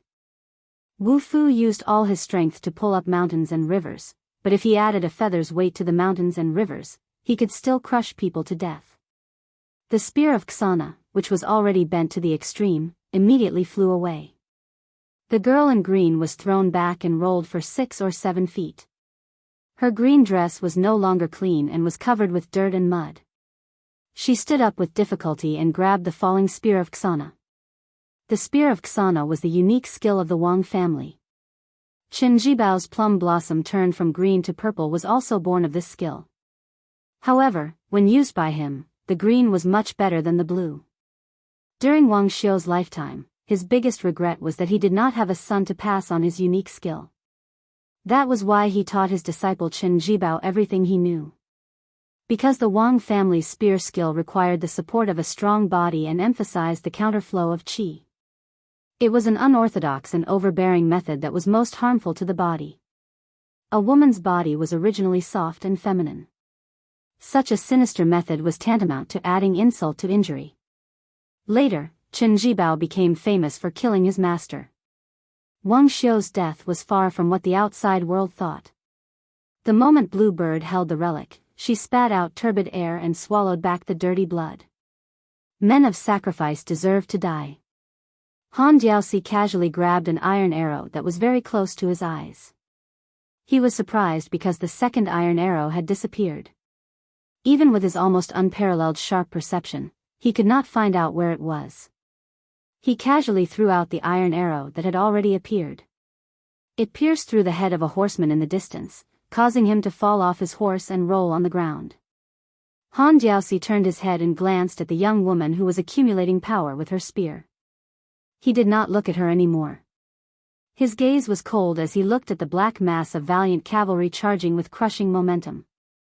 He muttered to himself, "Is the human cat so unintimidating?" Han Diaoxi rose from the ground. His momentum was exactly the same as Wang Xiaoping and Xiao Fei's sword. It was not something that ordinary cavalry could contend against. With a stomp of his foot, he broke the waist of a man and a horse. The horseman behind the dead man and the horse did not have time to change direction and raised his spear without hesitation.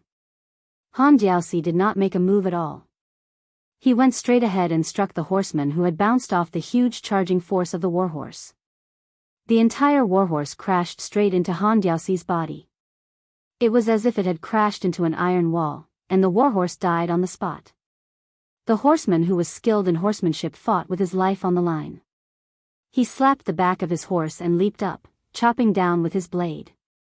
Han Diaoxi did not make a move, and the horse was instantly split into pieces.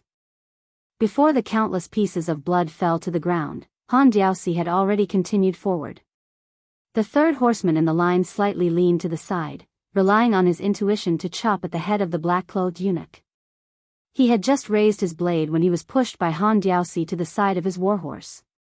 The man and horse were thrown horizontally into the air, bringing disaster to the other horsemen. They fell to the ground together. If it was only this horizontal death knell, with the ability of the two horsemen, they would not have died together with their horses. However, the human cat's attack was so vicious. The red silk wrapped around his arm came and went, and the two valiant horsemen were split into 5 pieces on the spot. Han Diaoxi didn't give the frontline cavalry a chance to turn around. He retreated as he fought, making it clear that he wanted to kill all of the cavalry by himself. In the eyes of the second group of cavalry, they were as soft as tofu. Wang Lin's heavy cavalry and Lu Song's light cavalry were all so fragile. Wang Lin brushed past them, and one of his arms was separated from his body along with his bronze hammer. If Lu Song hadn't rushed over and blocked the red thread with his spear, Wang Lin would have followed in his footsteps and been torn apart. The two cavalry leaders were lucky enough to survive and fought side by side. Not only did they not leave the battlefield, they continued to approach the human cat, one of the 3 great demons of the spring and autumn period. Ren Shanyu gritted her teeth and gripped the axe that was seriously incompatible with her delicate body. She took the lead and went forward to help. Behind her, the retainers that Biyao had secretly raised followed the delicate woman and floated toward the battlefield where flesh and blood were flying everywhere. In a place where the entire army was doomed to die, the general died first. After the general died, the lieutenants died. After all the lieutenants died, the soldiers died. In the distance, Su Fengnian squatted on the ground. The Biyao saber was stabbed into the ground beside him. His palms were so unsightly that his bones could almost be seen. Su Fengnian turned his head and asked softly, "Is one incense stick enough?" The red-robed otherworldly being nodded. Su Fengnian cupped a handful of snow and buried his face in it. After he stood up, he realized that the more he rubbed the blood and snow on his face, the dirtier it became. He raised his arm and wiped it with his sleeve. Then, he grabbed the Biyao saber. Chapter 789. Han Diaosi was like a demon in broad daylight. He arrived behind a swordsman and slashed down with his finger. Then, with a flick of his thumb and middle finger, he peeled off half of the swordsman's skin.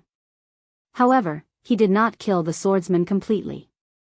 His footsteps floated, allowing the swordsman to wobble and fall. The swordsman screamed at the top of his lungs. The human cat continued to move and hunt for rats. Not far away, Lu Song, who was carrying a quiver of arrows, saw this tragic scene and could not bear to see the swordsman suffer. He took out an arrow from his quiver and shot the swordsman to death. The corpse fell back with blood oozing out of his eyes. Han Diaosi only had about 70 to 80% of the red string snakes left. They were as long as a whip. Once touched by it, it was fortunate that they only lost an arm or a leg. There were dozens of riders who were torn apart at the waist. Their armors were cut like thin paper. Perhaps this demon who had destroyed a generation of Jianghu did not feel good enough. He separated several long snakes with his whip and whipped them wildly. A few feet away from Han Diaosi's center was hell on earth. No one could get close. After Wang Lin lost his arm, he gritted his teeth and bandaged it. He threw out his remaining hammer and it was smashed by the whip. The broken pieces of the hammer flew everywhere like a rainstorm. They were directly shot down by several armored riders around Han Diaosi. One of the pieces even returned. If Wang Lin did not quickly pull out his sword to block it after throwing the hammer, he would have been pierced through the chest and died. However, even though he blocked it, the power of the strike still caused Wang Lin to fall off his horse. Lu Song rode his horse over and bent down to grab Wang Lin's shoulder. He helped him onto his horse and the two of them became one. The cavalrymen who were armed with crossbows were also rendered futile. There were a few times when they fired their arrows between the gaps of the battle formation, but they were like catkins that disturbed the enemy but did not harm them. Instead, they were absorbed by the Handiao temple with the terrifying force of a whale swallowing them whole. It looked like they had been shot into a hedgehog, but in the blink of an eye, they were all shot back in the opposite direction. A circle of war cavalrymen was completely annihilated. Most of the crossbow arrows penetrated a person's body, but their momentum was still swift and violent. Taking the head of a general in an army of millions had always been regarded as a preposterous talk. The sword emperor of Shishu who guarded the country for the emperor could not do it. Before the fall of the country, the sword masters of the Dongyue sword pool of the older generation also could not do it. However, at this time, Han Diaosi was indeed in a place where there was no resistance. Lu Song and Wang Lin who led the troops and managed the army could be considered outstanding, but they really did not have the experience of thousands of people charging to kill one person.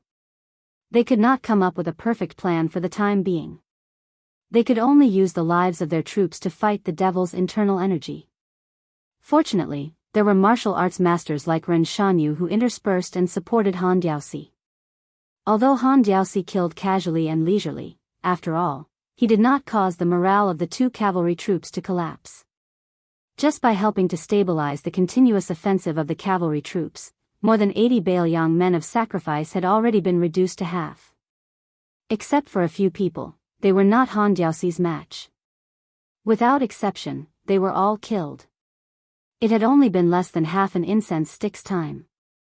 Ren Shanyu's hair was disheveled. She was not at all charming like when she was a bandit on the mountain. When she had time to catch her breath, she caught a glimpse of the white-haired young man who was far away from the storm. Women were fickle. Earlier, she admired the handsome Shiitzi's great achievement in saber skills. Now, she could not help but feel resentful.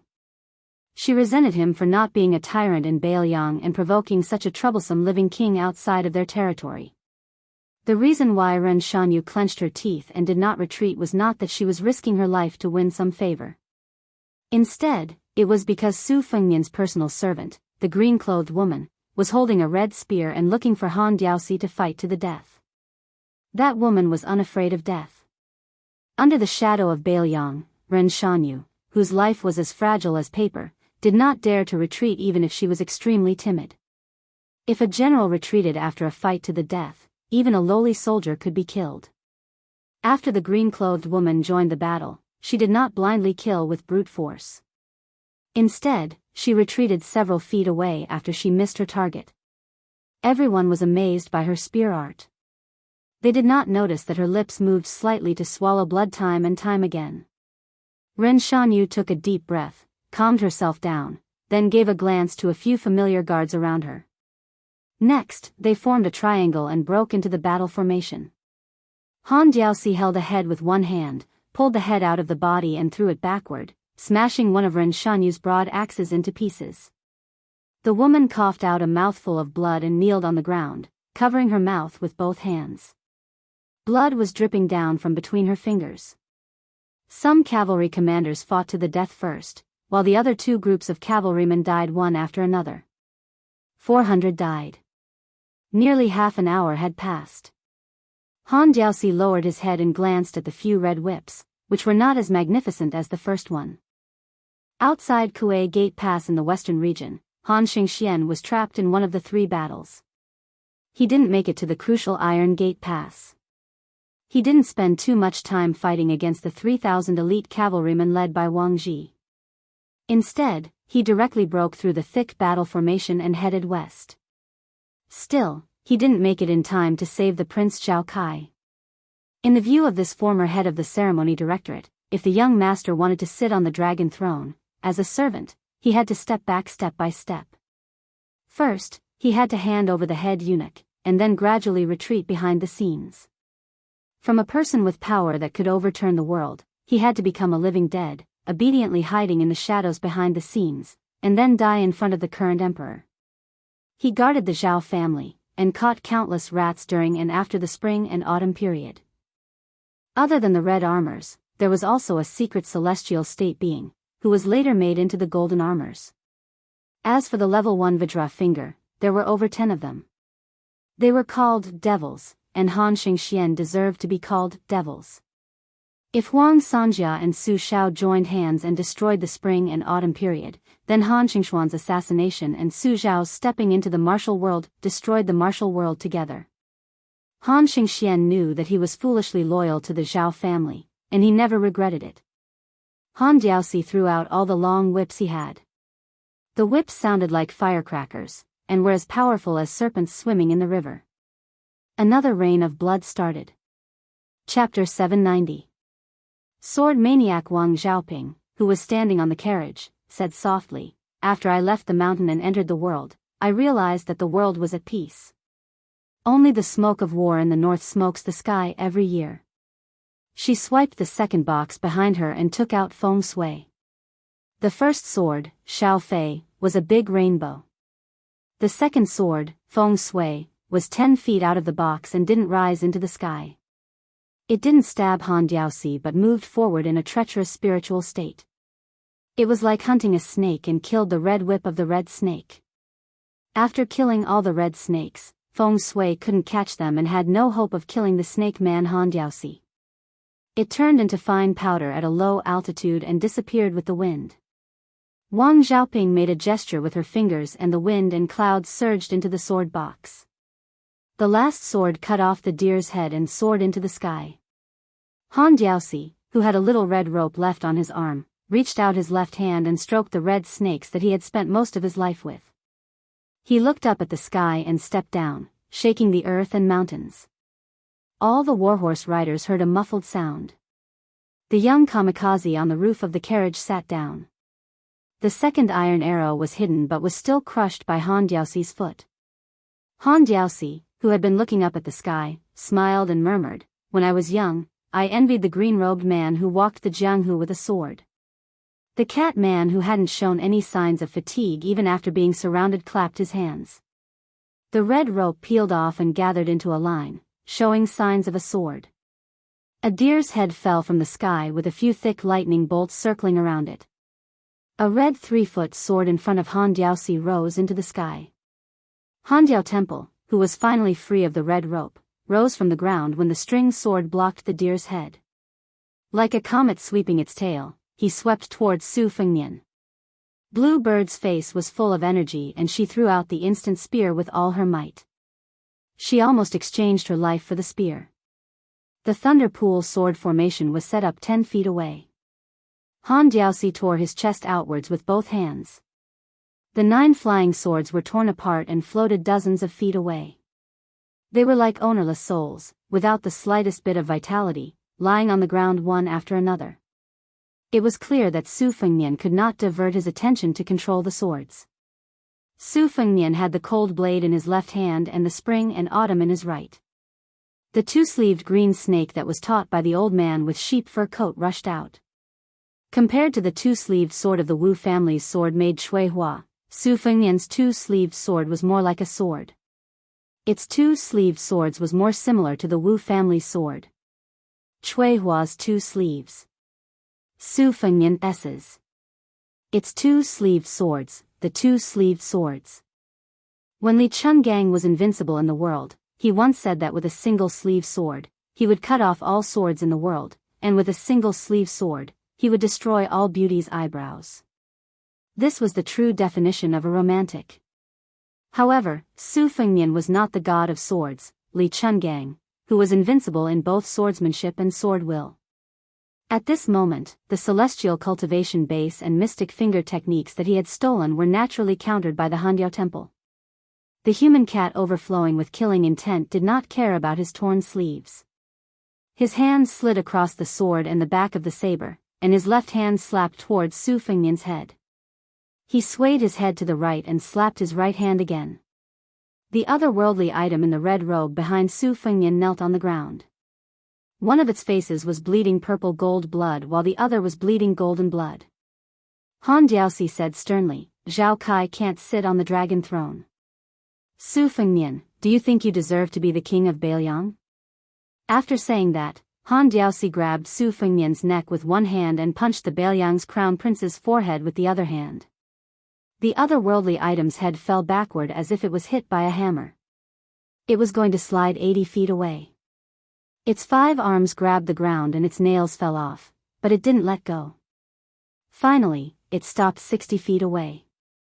This ravine was stained with a shocking purple gold blood. Han Diaoxi laughed coldly and said, "Biyao Saber?" The old eunuch hit Su Fengnian's arm with his elbow and broke the arm of the otherworldly item in the red robe 60 feet behind him. The Biyao saber fell to the ground. The instant spear pierced the back of the human cat. Han Diaoxi waved his hand casually. The expressionless Su Fengnian took the opportunity to raise his right hand with difficulty. The spring and autumn sword weakly pressed against Han Diaoxi's chest.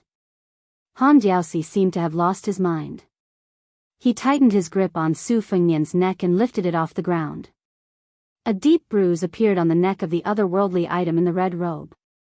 Han Diaoxi chuckled and asked, "There are 600 riders left, plus Wang Xiaoping who hasn't become an earth immortal, and Yuan Zuozong who came to collect the corpse. If I want to leave, can you hurt me?" The tip of the sword trembled and pointed at the human cat's chest. Han Diaoxi calmed down and said, "Don't worry. After you die, I won't leave. After I kill Wang Xiaoping and Yuan Zuozong, I'll kill you again on the road to the underworld."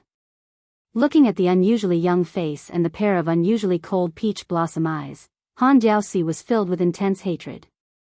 He chuckled and said, "Die." Su Fengnian nodded. "Die."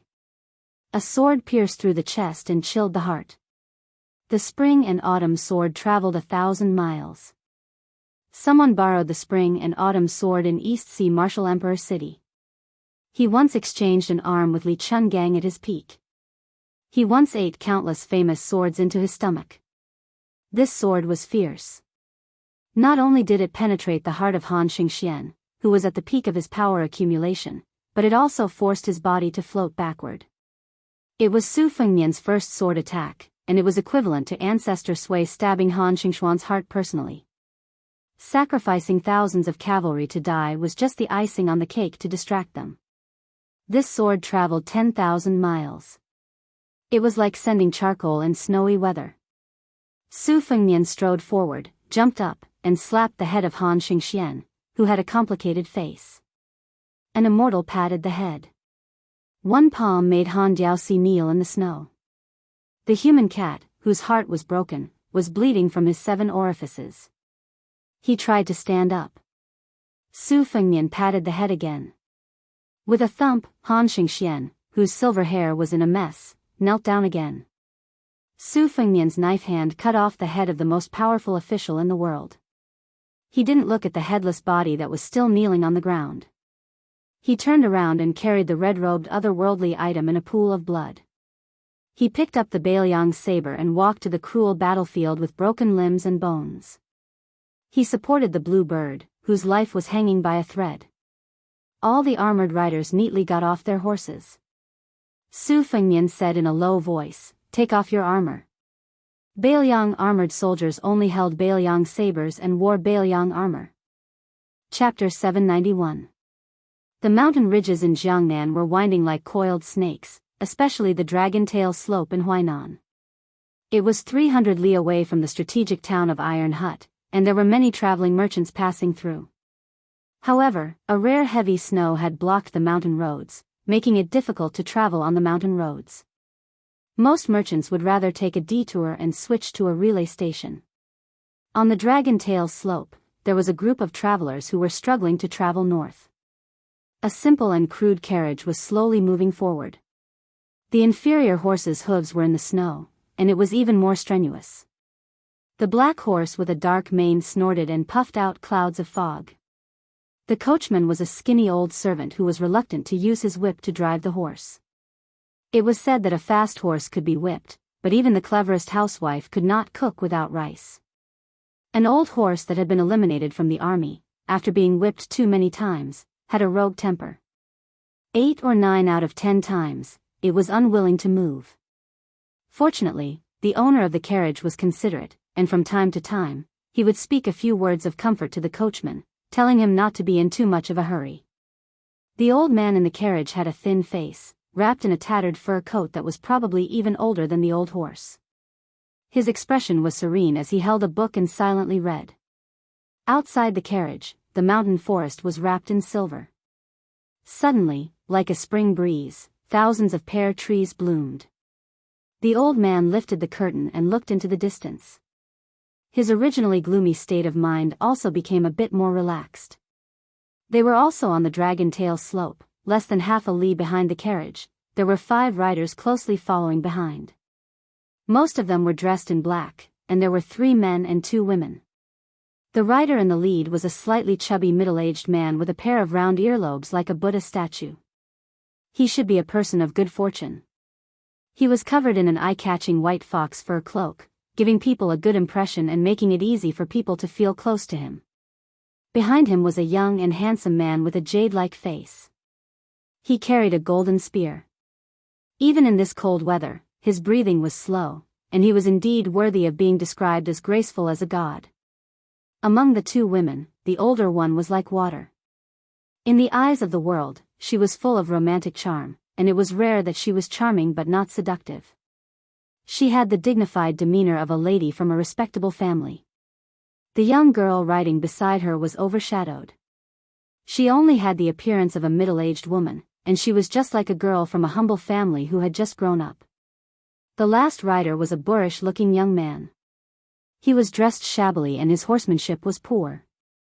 Every now and then, he would secretly rub his buttocks, and was caught red-handed by the girl from a humble family in front of him several times. He could not help but roll his eyes, which made the young man's face turn red. He wished he could dig a hole and bury himself in the snow. When the girl who had been fighting with him all the way turned her head and changed her face, she laughed and chatted happily with him.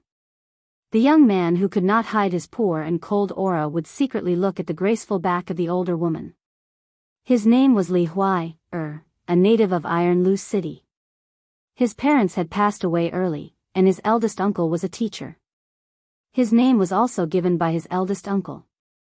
He believed that this was the only decent name he had in his entire life. Li Huai loved martial arts since he was a child, and there was never a lack of Jianghu rumors in the streets and alleys. For example, a busybody ranked the top 10 masters in Iron Lu City.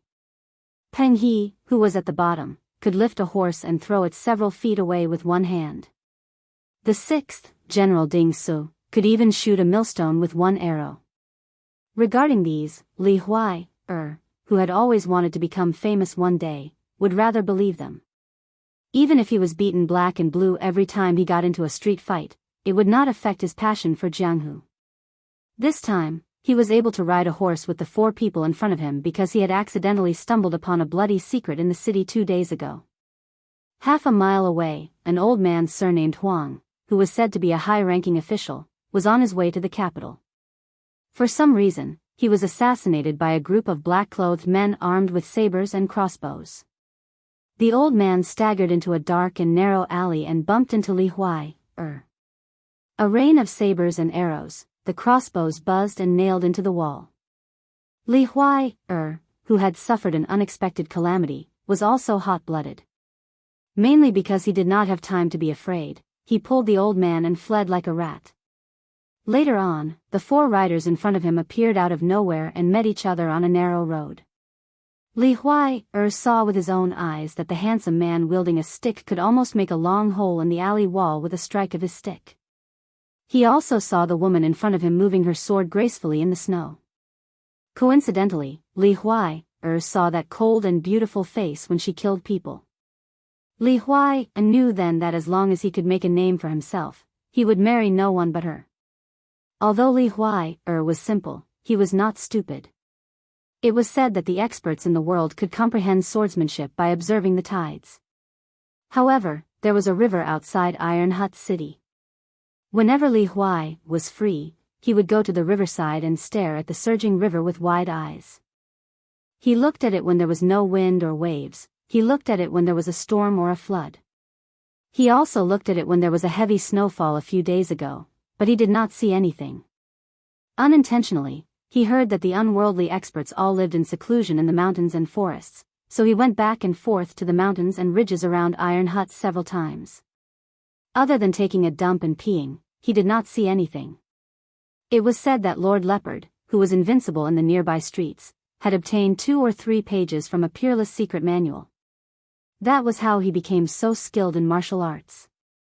However, although Li Huai had an uncle who was a teacher, his temperament was similar to that of his father, who had spent his entire life dealing with crops. He did not like to read and could not read many words. He knew that even if he obtained a secret manual, he would not be able to understand it. Li Huai looked at the men and women in front of him and felt a little discouraged. That immortal sister had said that after Lord Huang was sent to the capital, she would give him some money to return home. At that time, no one in Iron Hut would find trouble with him and he could continue to live a peaceful life. At that time, Li Huai, mumbled and did not say anything. He did not dare to say what he was thinking. I just want to roam Jianghu with you. There was an inn at the top of the Dragon's Tail slope. For some reason, it did not have a name. In any case, it had been open for many years and its business was lukewarm. It was just a place to make ends meet. Scholars who were truly willing to spend a fortune were not willing to go there. The snow on the mountaintop had just cleared and the chill was somewhat dispelled. The 5 riders rode to the inn and saw the old man standing beside the carriage to welcome them with a smile. There were 2 other carriages parked nearby. They seemed to be fellow travelers. The stout middle-aged man wearing a crane cloak rubbed his mink hat helplessly. He dismounted his horse and walked forward quickly. In a low voice, he said, Lord Huang, we all have food on us to fill our stomachs. Let's not stop to rest, shall we? Chapter 792. The old man was draped in a stone-blue silk cloth. After the weather cleared up, it showed a unique reddish-brown luster under the sun. After all, the old man was a ranked official. In addition, he had a scholarly aura. He was somewhat awe-inspiring to the common people. The sable-hat man came from a wealthy family. Naturally, it was not because of old Master Huang's status as a secondary 8th-rank official that he personally took the risk and did not hesitate to shed all pretense of cordiality with the officials in the western part of Guangling Path. It was because old Master Huang held an important position and did not have a high rank. Although he had just entered the ranks, the weight of his words could be described as reaching the heavens. The western part of Guangling Path respected old Master Huang's pleading for the people and his outspokenness. This time, when he went to the capital to take up a post, he entered the court, together with the northern scholar Zhu Guiyu, and was promoted to the position of imperial censor. However, when Lord Huang went to the capital to meet the emperor, he carried memorials that were enough to make several dozens of officials in the western part of Guangling Path go or stay. This brought a fatal disaster to old Master Huang.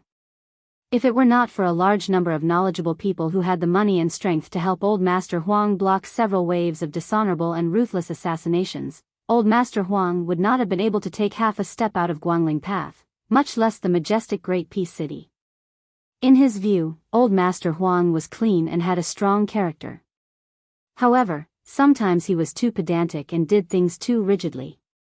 This unknowingly brought great danger to the Jianghu warriors who were secretly protecting him. However, he could not tell them directly. Sometimes he could only laugh bitterly and comfort himself that if not for old Master Huang's personality, he would not be able to become an imperial censor. Old Master Huang, who was full of guilt, saluted the warriors with his fists in thanks without saying anything. Li Huai, and the others dismounted and saluted back respectfully. Ning Zong, who was known for being generous in his family's prefecture, had to settle for the next best thing. He laughed softly and said, "Then let's have lunch with Lord Huang and then hurry on our way. At the border of Guangling Path, there will be a group of people waiting for us. The famous Wulin elder Liang will personally come out. When that time comes, those small fries will not dare to be so rampant." The young girl wrinkled her delicate nose and grumbled in a low voice, "Since old Master Liang is highly respected in Jianghu, at the age of 80, and is able to wield a 60-pound pear blossom spear so well, and has the help of fellow Wulin practitioners, why is he unwilling to walk 200 to 300 miles? The sword-wielding woman frowned and lightly shouted, "Chuanya, don't be rude." On the contrary, it was Lord Huang who resolved the situation. When he walked slowly towards the inn, he explained to the young girl with a pleasant smile, "For these well-known Jianghu aristocratic families and sects, not to mention the direct family members and gang members, even the servants and guards who just make a living have to be recorded in the register. They have to deal with the government and have to look up to them for a lot of things. When I was young, I was still the kind of Jianghu people who only sought pleasure and revenge. Once I leave, I will never return." Ning Zong, who felt this the most deeply, smiled and said, "Lord Huang is very knowledgeable. At home, you know everything in the world." The thin old man waved his hand and self-deprecatingly said, "Just reading 10,000 books is not enough. One also has to walk 10,000 li. The principles in books are dead, but people are alive. If I, Huang Shang, don't read for a day, I will not be able to eat or sleep in peace. Over the past few decades, I have indeed read a lot and often visited the countryside. However, I know my own weight. I am too stubborn and do not know how to live as a person. This time, it is Huang Shang who has implicated so many heroes and good men. Of course, there are also Miss Zhou and Miss Hu are not inferior to men. Other than the books on the first floor that were taken away, Huang Shang is already a penniless pauper. On this journey north, I was thinking that if there was a day when I was no longer an official, I would write a chivalrous tale in hopes of repaying you." Ning Zong's face lit up with joy. "This is a good thing to go down in history." The young girl called Chunya chirped excitedly, "Lord Huang, please don't forget me. I am called Hu Chunya." Lord Huang smiled and agreed. The woman surnamed Zhou, who had an otherworldly aura, and the handsome young man who carried a stick looked at each other and smiled faintly. Li Huai, who had nothing to do with him, followed the crowd and stepped over the threshold with his head lowered. He had always thought of himself as a useless burden, self-abased and taciturn. The inn was not big, and every table was covered in oil that had accumulated over the years, giving off a greasy glow. It was not something that could be wiped clean with a rag. Ning Zong, who had rich experience in Jianghu, looked around and felt a little uneasy. There were 5 tables in the inn, and the same group of 5 people occupied 2 of the tables facing the window. Among them, there was a robust young man who exuded a bloody aura. This was nothing. At the main table, there was a young man with white hair, wearing white clothes, white shoes, and a white jade belt. He had a pair of peach blossom eyes that were hard to see. Ning Zong felt that this person was troublesome at first glance. Even if this type of person's skills were average, just by looking at his posture, he was an extremely difficult person to deal with. On the left of the white-haired young man sat a dark-skinned young man, and on his right sat a man who was raising a cup of wine. Ning Zong, who had a good eye for people, immediately felt his scalp go numb. The man was estimated to be 9 chi tall. Although Su Zhan, who was an expert in using a stick, had a majestic figure, he was still slightly inferior. Ning Zong's family was not far from the military camp of an elite troop in Guangling. He had seen the killing aura that climbed out of a pile of corpses on the battlefield and was very familiar with it. If this group of people stopped official Huang from going to the capital, Ning Zong reckoned that even if he sacrificed a few lives on Dragon Tail Slope, it would still be useless. At one table were Su Fengnian, young man Wu, and Yuan Zuozong. At the other table were Cavalry General Lu Song and Wang Lin, who had participated in the battle outside Shenwu City. Blue Bird was severely injured and couldn't travel south to Shangyin Academy. She followed the group to Biyao. With Chu Lushan personally clearing the way and using both the carrot and the stick to build relationships, no matter how difficult a problem was, it could be easily solved. Su Fengnian's trip this time was to go to the academy to pick up people, and then he would go to Qingzhou to secretly meet with 2 groups of people. After that, he could go to Biyao. How to absorb the 100,000 refugees, who could mount and dismount, was a difficult problem that Li Yishan deliberately left for him to solve. Only by making them live eyes could he truly open up a new situation in Biyao. The reason he brought along the scholarly General Lu Song and the injured Wang Lin was that he intended to train them to become his direct subordinates and trusted aides, so that before smoothly nailing them into the Biyao army, they would have to gradually familiarize themselves with each other. The soldiers under their command had suffered disastrous casualties. Su Fengnian couldn't just pat his buttocks and go their separate ways, leaving these 2 meritorious ministers hanging on one side. Su Fengnian didn't believe that a few bold and visionary words could make talented people bow their heads. As for the white bear, Yuan Zuozong, whose military strength was second only to Gu Jiantang and Chen Jibao in the Liang army, it was he who asked to go south with them. Other than Ning Zong, who constantly looked at Su Fengnian, and the young girl Chunya who stared at Su Fengnian and asked for food from the inn's waiter, the rest of the people, including Master Huang, the woman surnamed Zhou, and Su Zhan, were all holding their breaths and concentrating. The last 2 jars of wine from the inn's cellar were taken from Su Fengnian's table. Fortunately, Ning Zong knew that excessive drinking would make things worse, so from the beginning he didn't think of warming his stomach with wine. However, Huang Chang, who went to the capital to take up the position of imperial censor, only had 3 hobbies in his life: reading, drinking, and eating crabs. Every year his pitiful salary was spent on these 3 things. At this time, the ideal time to eat crabs had long passed. Although there were books to read in the carriage, the journey was rushed and his life was in danger. He didn't even have time to take care of the several jars of wine that were meticulously made with osmanthus seeds. At this time, Huang Chang smelled the wine and was somewhat moved. However, he cultivated his body and qi all year round, so he didn't say anything. Su Fengnian sat by the window and asked with a smile, "Old sir, I still have half a jar of wine that I can't finish. I'm a bit distressed about the money. How about I sell it to you at a cheaper price?" Huang Chang's heart was moved, but he still smiled and shook his head. Jianghu was dangerous, and compared to the treacherous storms in the officialdom, many times they were the same. It was just that people's hearts were filled with evil intentions. Hu Chuanya, whose innocent heart was tied to the elegant young master, Su Zhan, saw Su Fengnian. Her heart was in turmoil, but the words that came out of her mouth were sharp. He's quite handsome, but his hair is white. It's scary to look at. If I see him in the middle of the night, I'll definitely think I saw a ghost. Chapter 793.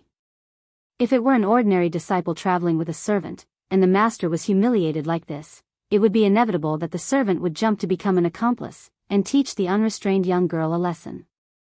But what made Ning Zong more and more uneasy was that not only did the master laugh it off, but the men at the two tables also did not seem to care, especially the white-haired young man and the two men at the table next to him. The way they looked at Hu Chuanya was unexpectedly a bit of straightforward admiration, as if the little girl had said these harsh words, she was a first-class heroine of Jianghu. Ning Zong originally hoped that the people at the two tables would fly into a rage so that he could mediate between them. As long as they could settle things peacefully, it would mean that they weren't here for Lord Huang. Not to mention apologizing on the surface, Ning Zong, who only wanted to be safe, would be completely fine even if he failed miserably. However, the situation developed unexpectedly. Those people didn't show any sign of denouncing. Perhaps they thought Hu Chunya's childish words carried no harm, so the white-haired young man didn't force her to sell the half-jar of wine. After Huang Shang finished the meal, Ning Zong quickly paid the money and left the inn with them. Just like duckweed meeting on water, they didn't meet again. This made Ning Zong, who was on the horse, feel relieved. He couldn't help looking back at the inn's door and vaguely saw the white-haired young man pour a glass of wine for the man next to him. Hu Chuanya was still resentful after being glared at by her companions who had known her for many years. She whipped the horses but hard. Wang Lin, who had followed his father's footsteps, was seriously injured and lost an arm. However, he was still happy and satisfied. Compared with Lu Song, who was cautious on the journey to the south, he was also careless in front of Su Fengnian. After Huang Shang and the others left the inn, he sat beside Wang Lin with a bowl in his hand. Su Fengnian just poured wine for Yuan Zuozong and also poured a bowl for Wang Lin. Wang Lin said flattering words that no one took seriously. He sat cross-legged on the bench unruly with a smile and said, "That sharp-tongued girl definitely doesn't know that she has walked around the gate of hell. Master, you are good at drinking and have a bigger stomach." Su Fengnian smiled and didn't say anything. He just looked at Yuan Zuozong and asked, "Second brother Yuan, shall we go out and enjoy the scenery?" Yuan Zuozong nodded and they walked out of the inn together. There was a simple hut outside the inn. The roof of the hut was covered with heavy snow and the hut was in imminent danger. Su Fengnian stamped his feet and shook off the snow and mud. He looked at the distance of the Dragon Tail slope. Further south was the old border of the southern Tang. The emperor of the Great Qin dynasty once moved 400,000 refugees to Mount Wuxia. It was surrounded by mountains on three sides and the river on the north. The terrain sloped downwards from the south to the north. It was easy to attack but difficult to defend. The great general of the southern Tang, great ancestor Gu, proposed to defend the southern Tang. There were as many as 14 routes for the enemy to come. If they only defended Zhejiang and the capital Luzhou, there would be a chance for them to relax. He proposed to defend the southern Tang and must fight outside the border of the southern Tang. It was a pity that the monarch of the southern Tang didn't accept him. The 300,000 elite soldiers were trapped in Zhejiang and Luzhou. After being surrounded, they surrendered without a fight. Even though great ancestor Gu personally led the southern Tang navy on the Biyao Lake and pretended to retreat to Zhejiang to lure the enemy in and almost wiped out the 100,000 navy that was temporarily put together by Liang, it didn't affect the overall situation. After the fall of the southern Tang, great ancestor Gu, who had an outstanding record in both land and water battles, disappeared. People said that great ancestor Gu was born in the right time, but he was born in the southern Tang. If he was a citizen of Liang and had made contributions, he might be able to compete with Su Shao and Gu Jiantang. Su Fengnian shook his head and said softly, Han Xingxian was waiting for the rabbit in the Shenwu city. He was prepared to die. As a eunuch, he reached the Diao temple and became the head of the ceremony directorate. After all, he was still a eunuch and had no children. I never understood why he chose the Prince Zhao Kai as his loyal subject.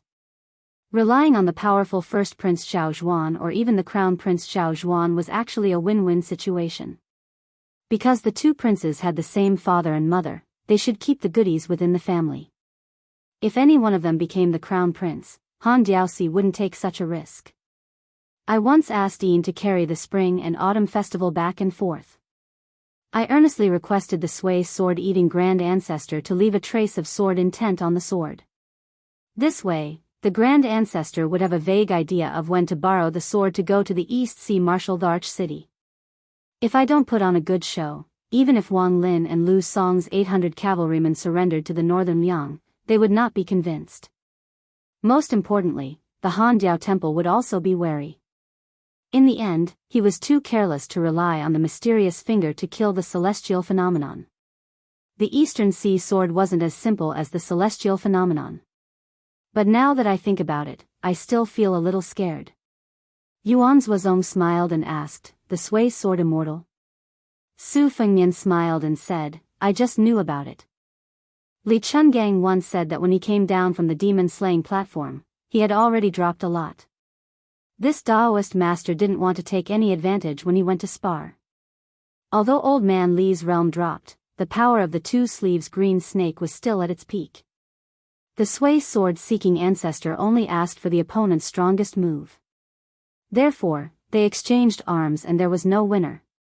In today's world, other than the Beimang military god Tuoba, only this old ancestor could fight with Wang Xianji to his heart's content. But for some reason, there hasn't been any news from the Martial Emperor city. With the Sui sword immortal's way of doing things, he has always disdained to engage in shady business. Speaking of this, Su Fengnian somehow thought of the battle between Dong Tai and the white-clothed demon outside Beimang's Dunhuang city. The latter's style was similar to the Sui sword immortal or even better. She clearly didn't use a sword, but she challenged Dong Tai. It was enough to show how conceited she was. Outside the Yellow River Dragon Wall, did she really die in the turbulent river? Yuan Zuozong said with emotion, counting with one's fingers, "Your Highness provoked the sword-crowned swordsman of the Wu clan's sword tomb, the 11th in the world, Wang Mingyin. Later on, you went into the hinterland of Beimang alone and killed the demon Xialing. Then, you fought with Tuoba Chunsun and even brought back the head of the 5th raccoon of Bubang Mountain.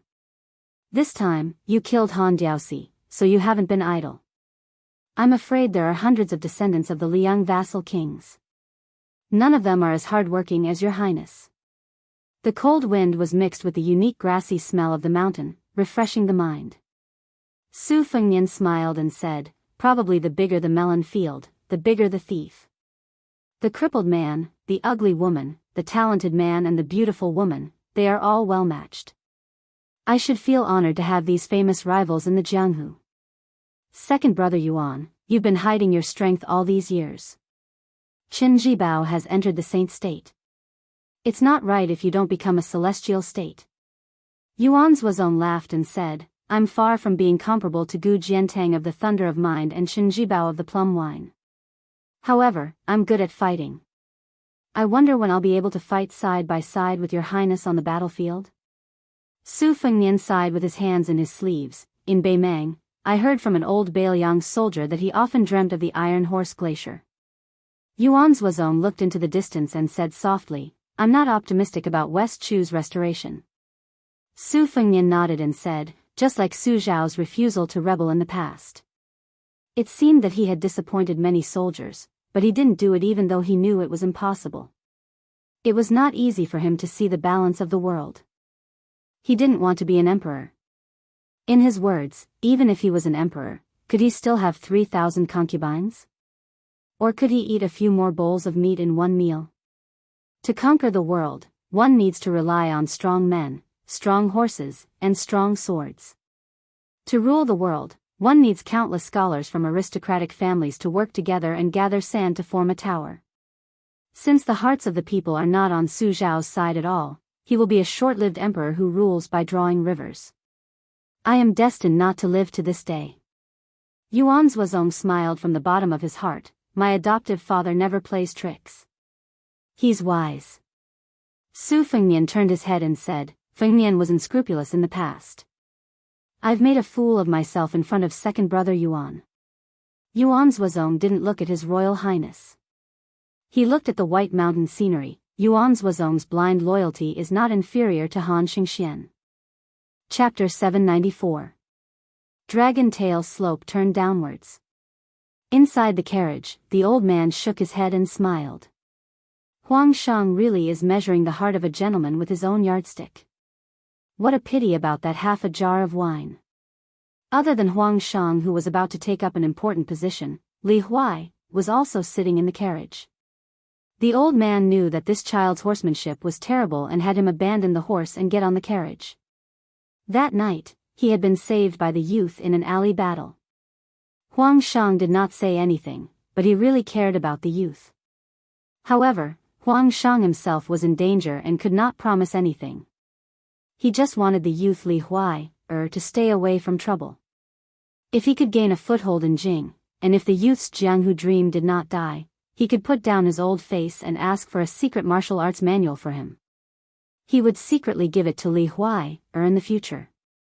The young man was trembling with fear. How could he sit face to face with an official? In the past, when he was idling around Iron Lu City, he saw that the patrolling soldiers would retreat.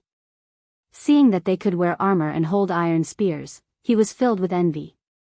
Seeing the youth's unease, the old man who was outstanding in court smiled knowingly. He took the initiative to find a topic and ask the youth about trivial matters. Just as Huang Shang was asking Li Huai how much his uncle earned from teaching at the private school, an arrow flew through the air from deep in the forest. The head of the old servant, who was focused on driving the horse, was pierced by the arrow and fell back silently. The corpse pulled at the curtain of the carriage. The quick-witted Li Huai immediately pulled the old man down. When Ning Zong saw a messenger pigeon fly through the air not far away, he suddenly sped up his horse. This time, when he was escorting official Huang to Great Peace City, he had not only offended the dozens of civil officials in the western part of Guangling Road, but also dozens of military officials and generals. One of them was a general who had escaped unscathed in the spring and autumn period. He had 2,000 elite soldiers, and almost 400 cavalry. If it was not for the fact that this person had a bad reputation in the officialdom and his domineering personality, he would have clashed with the other generals with real power in the neighboring provinces. In this storm, the generals along the way who were happy to see this would all spread the word that if a large group of people dared to pass through their territory, they would make him pay the price. However, Ning Zong still expected the situation to be the worst. Apart from adding thick sandalwood to the 3 walls of the carriage early on, to prevent arrows from breaking through the walls to mount a sneak attack, he even let 2 Jianghu heroes with good lightness kung fu take on the role of scouts, coordinating with the 5 riders, one in front and one behind. Under the concentrated fire, most of the arrows drilled through the outer wall of the carriage and were finally blocked by the expensive red sandalwood hardwood. However, there were still a few arrows that stubbornly revealed their tips. It was enough to show the strength of this group of assassins. The 2 waves of arrows did not have any effect. After a short moment, only one arrow pierced through the air. There was a loud bang. Not only did it penetrate through the 2 layers of the carriage, but it also created a hole the size of an orange. It was undoubtedly Ding Su, the #1 archer of the Iron House army. The arrow was nailed into the red sandalwood wall, its tip still quivering as it hung above Li Wai's head in a threatening manner. The youth's heart was as dead as ashes. Although the old military horse's leg strength was weak, it also had its advantages. Even without a coachman to steer it, after a short period of panic, it quickly stopped and did not spread its hooves to flee in all directions. Otherwise, the mountain road was narrow, and there was a cliff 10 feet to the right, which could easily lead to disaster. Ning Zong knew that the Jianghu heroes acting as scouts had met with misfortune. He came near the carriage, not expecting to smoothly rush out of the rain of arrows in one go. He made a prompt decision, having Su Zhan and Miss Zhou do their best to block the following rain of arrows. He and the mediocre Hu Chunya went to help the old and the young get on their horses and return. Huang Shang and Li Wei rode together with Ning Zong and Hu Chunya. The young girl's face was already pale. Ignoring the etiquette between men and women, she urged her horse to gallop wildly, making the sloppy fellow, who was always unpleasant to the eye, lower his head and bend his waist. Together, they galloped towards the Dragon Tail Slope Mountain Inn. Ding Su shot an arrow towards the back of Huang Shang's heart, but it was deflected by Su Zhan's rod. But the arrow's momentum was as strong as thunder, making Su Zhan almost unable to hold on to the rod. Ding Su shot 2 arrows together for the second time. One arrow continued to target the old man and Huang Shang, while the other arrow chased after the young man. In the middle of the mountain road, a woman's figure was like an ink-black swallow. She floated down from the horse's back and moved backwards. She used her sword to cut an arrow, but her palm instantly drew a deep bloody groove. Using the rebound force, she floated back onto the horse's back. Her foot touched the water like a dragonfly, and she pounced towards the second arrow that was close to the young man's back. Seeing that it was too late to save him, she could only throw her sword out and hit the arrow's tail feather, forcing it to deviate from its target. But without waiting for the graceful woman to gasp for breath, Ding Su once again drew his bow and shot. In the blink of an eye, the arrow pierced between the woman's eyebrows. If she had dodged to the side, this arrow would definitely have killed the red date horse that the young man and woman were riding. The woman gritted her teeth and lowered her head, but stretched out a pair of slender hands with 5 green scallion-like fingers, tightly grasping the arrow. Her 5 fingers were connected to her heart, and a piercing pain spread through her body. The woman who refused to let go was sent sliding back several zhang by the arrow. She maintained her posture from the beginning until now. She could almost feel the tail of the horse hitting her cheeks. Her feet sunk into the mud to dissipate the force of the arrow. When she was finally able to throw away the bloody arrow, her swaying body almost fell to the ground and crashed under the horse's hooves. The woman flew to the red date horse and stood on its back. Seeing that Su Zhan's horse had been shot to death, she could only retreat on foot. Fortunately, Su Zhan's rod technique and internal force complemented each other. Even if he had no choice but to retreat, he didn't lose too much momentum. His speed was almost comparable to that of a galloping horse. Ning Zong lamented in his heart. This time, he had no choice but to retreat. He suspected that he had diverted the trouble away. He felt sorry for those strange diners in the inn. He only hoped that those people wouldn't be too implicated. The road was between the hut and the inn. Su Fengnian and Yuan Zuozong were just walking towards the inn. Ning Zong's horse rushed towards them. Yuan Zuozong was shocked and shouted, "Get out of the way!" Su Fengnian gave Yuan Zuozong, who narrowed his eyes with killing intent, a wink to make peace. Both of them retreated towards the hut almost at the same time. In just 2 short steps, their steps were light and elegant. They avoided Ning Zong's horse. Then Hu Chuanya's horse happened to pass by. The young man who had already heard the sound of the horse's hooves. He strode out to join in the fun. He didn't have a good temper. Seeing such a hateful scene that disturbed the young master, he grinned and rushed into the horse's abdomen. He suddenly stood up, carried the horse and continued to run forward. In an instant, he overtook Ning Zong's horse. The strong young man still laughed and said, "This horse is too slow. Let me give you a ride." On the Dragon Tail slope, there was a young man carrying a horse. At the door, Lu Song smiled but didn't say anything. Wang Lin sat on the threshold and rolled his eyes. The woman in black standing on the horse's back hesitated for a moment and then floated down to the ground to support Su Zhan, who was slightly behind. The latter had already leaped over the inn's thatched roof. Seeing her stop, he also stopped to block the assassin, who was clearly a soldier of the Iron House Brigade. More than 30 horses aggressively followed. All of them were snow-white horses wrapped in cotton. The soldiers were wearing white paper armor that was popular in the old southern Tang. They blended in with the snowy weather. The leader was a burly man with a giant bow in his hand. Perhaps it was because of the military order. He didn't want to waste time and create more problems before killing Huang Shang. The general rushed over and only coldly glanced at the annoying white-haired young man standing in front of the hut. Then, he turned to the damned woman who had ruined his plans several times. Yuan Zuozong smiled and asked, "What do you say?" Su Fengnian shook his head and said, if we can avoid it, we won't. The archer Ding Su didn't want to be distracted. He only wanted to take Huang Shang's head to receive the military merit that guaranteed him a promotion. Some of his subordinates who were itching for a fight didn't mind warming up their hands. Almost at the same time, 2 waves of arrows shot towards Su Fengnian, Yuan Zuozong, Lu Song, and Wang Lin. Lu Song shook his head and used one hand to remove the arrow. Wang Lin was full and had nothing to do. He held the arrow with one hand and deliberately shouted and fell back. Lu Song's eyes had some pity. He looked at the group of ruthless soldiers. It was almost the new year. They didn't know how to let the king of hell relax. They were all in a hurry to reincarnate. Chapter 795. However, before Su Fengnian and Yuan Zuozong could make a move, a tall and sturdy figure arrived with large strides. With his back to the two, he grabbed an arrow in one hand and glared at the armored soldiers. I am Duan Chun from Huainan. How dare you hurt me? Ding Su reined in his horse and stopped. He turned his horse around with a malicious expression. Toward the heroes of Jianghu, this divine archer with a military position had always viewed them as grass, pigs, and dogs.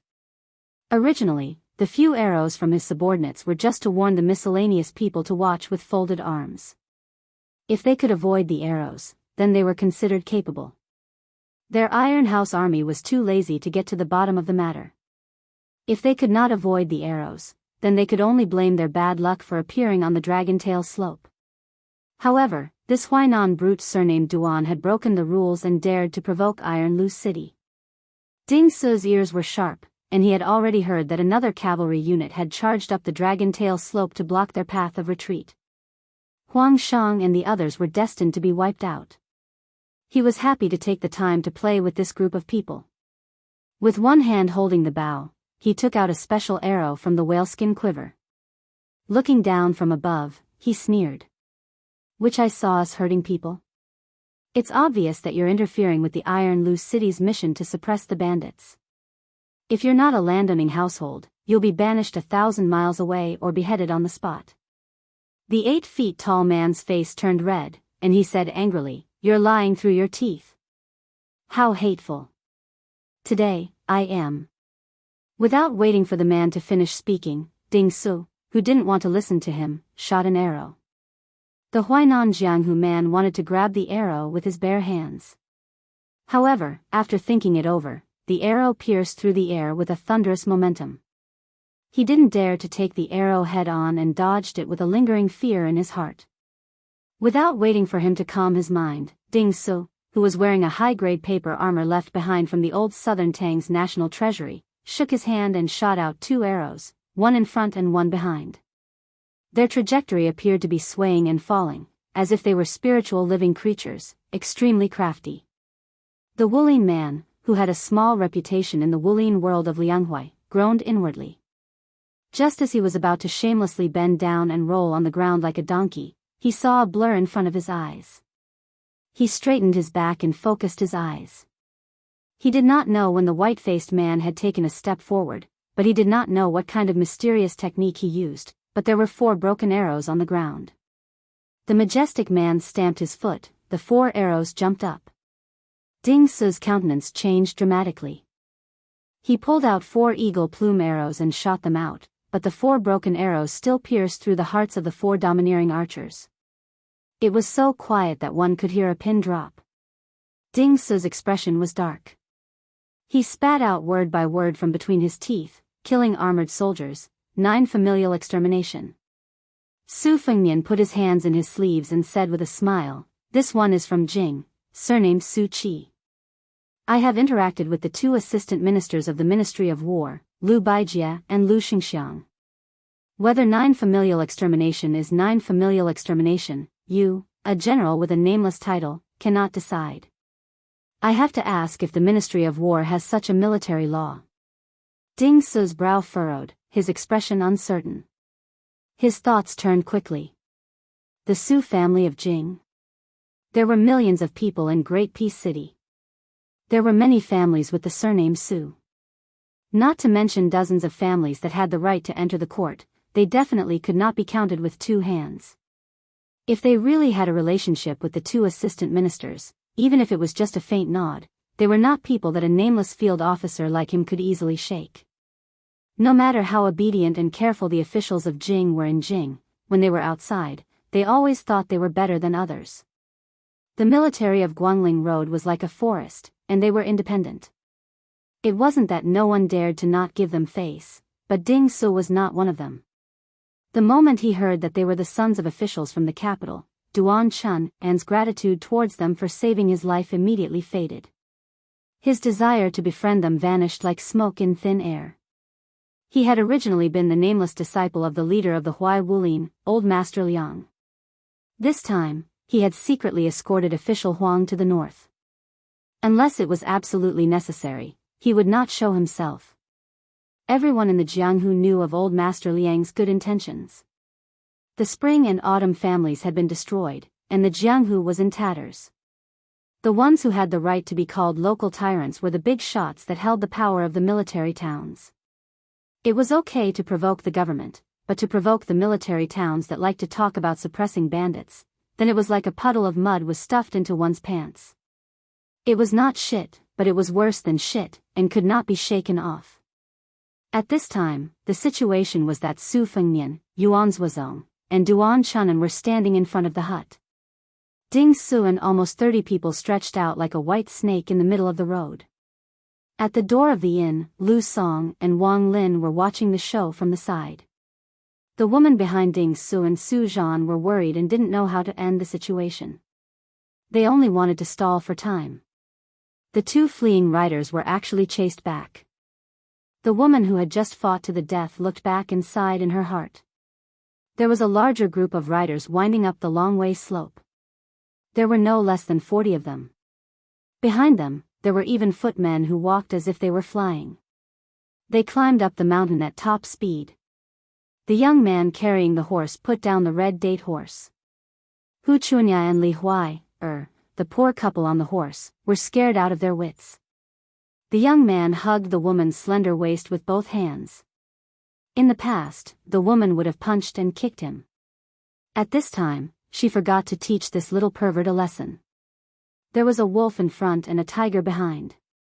Was she really going to die here today? Hu Chunya held her face with both hands and was about to cry. She had not yet married a red headscarf, and had not yet wandered the Jianghu with an immortal couple. How could she be willing? Su Fengnian turned his head and looked at the old imperial censor riding with Ningzong. He laughed and asked, "Official Huang, Assistant Minister Lu asked me to meet you here. Let's drink a few cups of wine before going to the capital." Assistant Minister Lu has already set up the table to welcome Official Huang. Ding Su's mind was shaken. If the Lu mentioned by the young master was the Tangxi sword immortal Lu Baijie, then there was still room for mediation.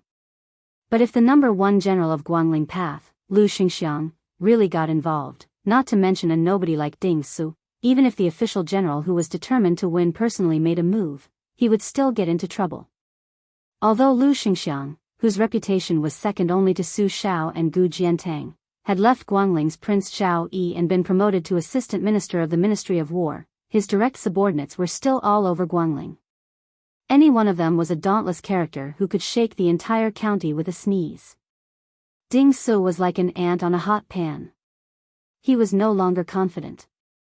Huang Shangping smiled faintly and said, "I have met Assistant Minister Lu several times. We have always been friends through literature. This time, I have troubled Assistant Minister Lu to personally arrange it. After entering the capital, I will punish myself with 3 cups of wine." Chapter 796. Ding Su was half believing and half doubting. Huang Shang's official rank was not high, but he had a wide circle of acquaintances. Although there was no rumor on the surface that he had any relationship with the great general Lu Xingxiang, in the officialdom, even a crafty rabbit has 3 burrows. It was hard to say that an old fox did not have some foreshadowing of building one plank road under the guise of hiding another. This time, the imperial censor officials from various paths entered the stage one after another. They all said that His Majesty the Emperor was starting to clamp down on Grand Secretary Zhang's one-hand prime minister authority, and was starting to support Jean Lanting, this kind of newly popular official in the imperial court, to control the flow of public opinion, so that the new soldier Saint Chen Jibao could join hands with the Ministry of War's Shuanglu to oppose the old Shangshugu Jiantang, and use the imperial censor to beat down Zhang Julu. Lu Xingxiang and one of the imperial censors, Huang Shang, were undoubtedly important chess pieces. Once they were placed, they could shake the entire court. Ding Su was naturally paranoid. He was more and more frightened by the unreasonable attack of the white-haired young master who claimed to be the son of an aristocratic family in Jing City. A smart person would be fooled by his own cleverness. For a moment, he was at a loss of what to do and what to do. He was afraid that if he offended Lu Xingxiang, the great bodhisattva who could make the Guangling Taoist sect go crazy even though he was far away in Tai and City, Ding Su's several lives would not be enough to make amends. But if they returned without accomplishing anything, it was inevitable that they would be made to suffer in the future.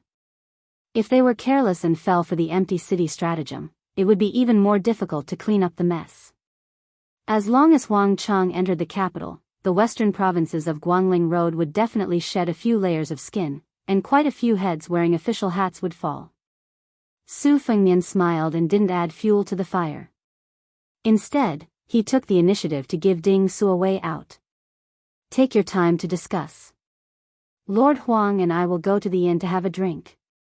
After you've discussed, you will be sent out of the country as a gift. Su Qi will remember this favor. If they weren't willing to let him go, then they would lay out a path. First, they would leave dozens of corpses and send them to the Ministry of War in the capital. Then, they would compete to see who their backer was. But I think that in Guangling, other than the vassal King Zhao Yi, there is no one with a higher official position than Assistant Minister Lu.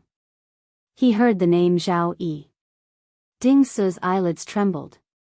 This boy dared to call the king by his name. Was he really one of those arrogant young masters of Great Peace City? These bastards who relied on their father's grace were known to only recognize the king and not the vassals. Su. Leaving Wu and Lu Xingxiang led Yuan Zuozong and Wang brought Yuan Zua and Wang Lin over the threshold. With and under of Wu and to bring to earlier. Old master left in a hurry and didn't have time to drink. There is still half a jar left on the table. Would you like to satisfy your cravings now? Huang Shang was an official. He was old-fashioned and pedantic, but he had written many high-spirited poems.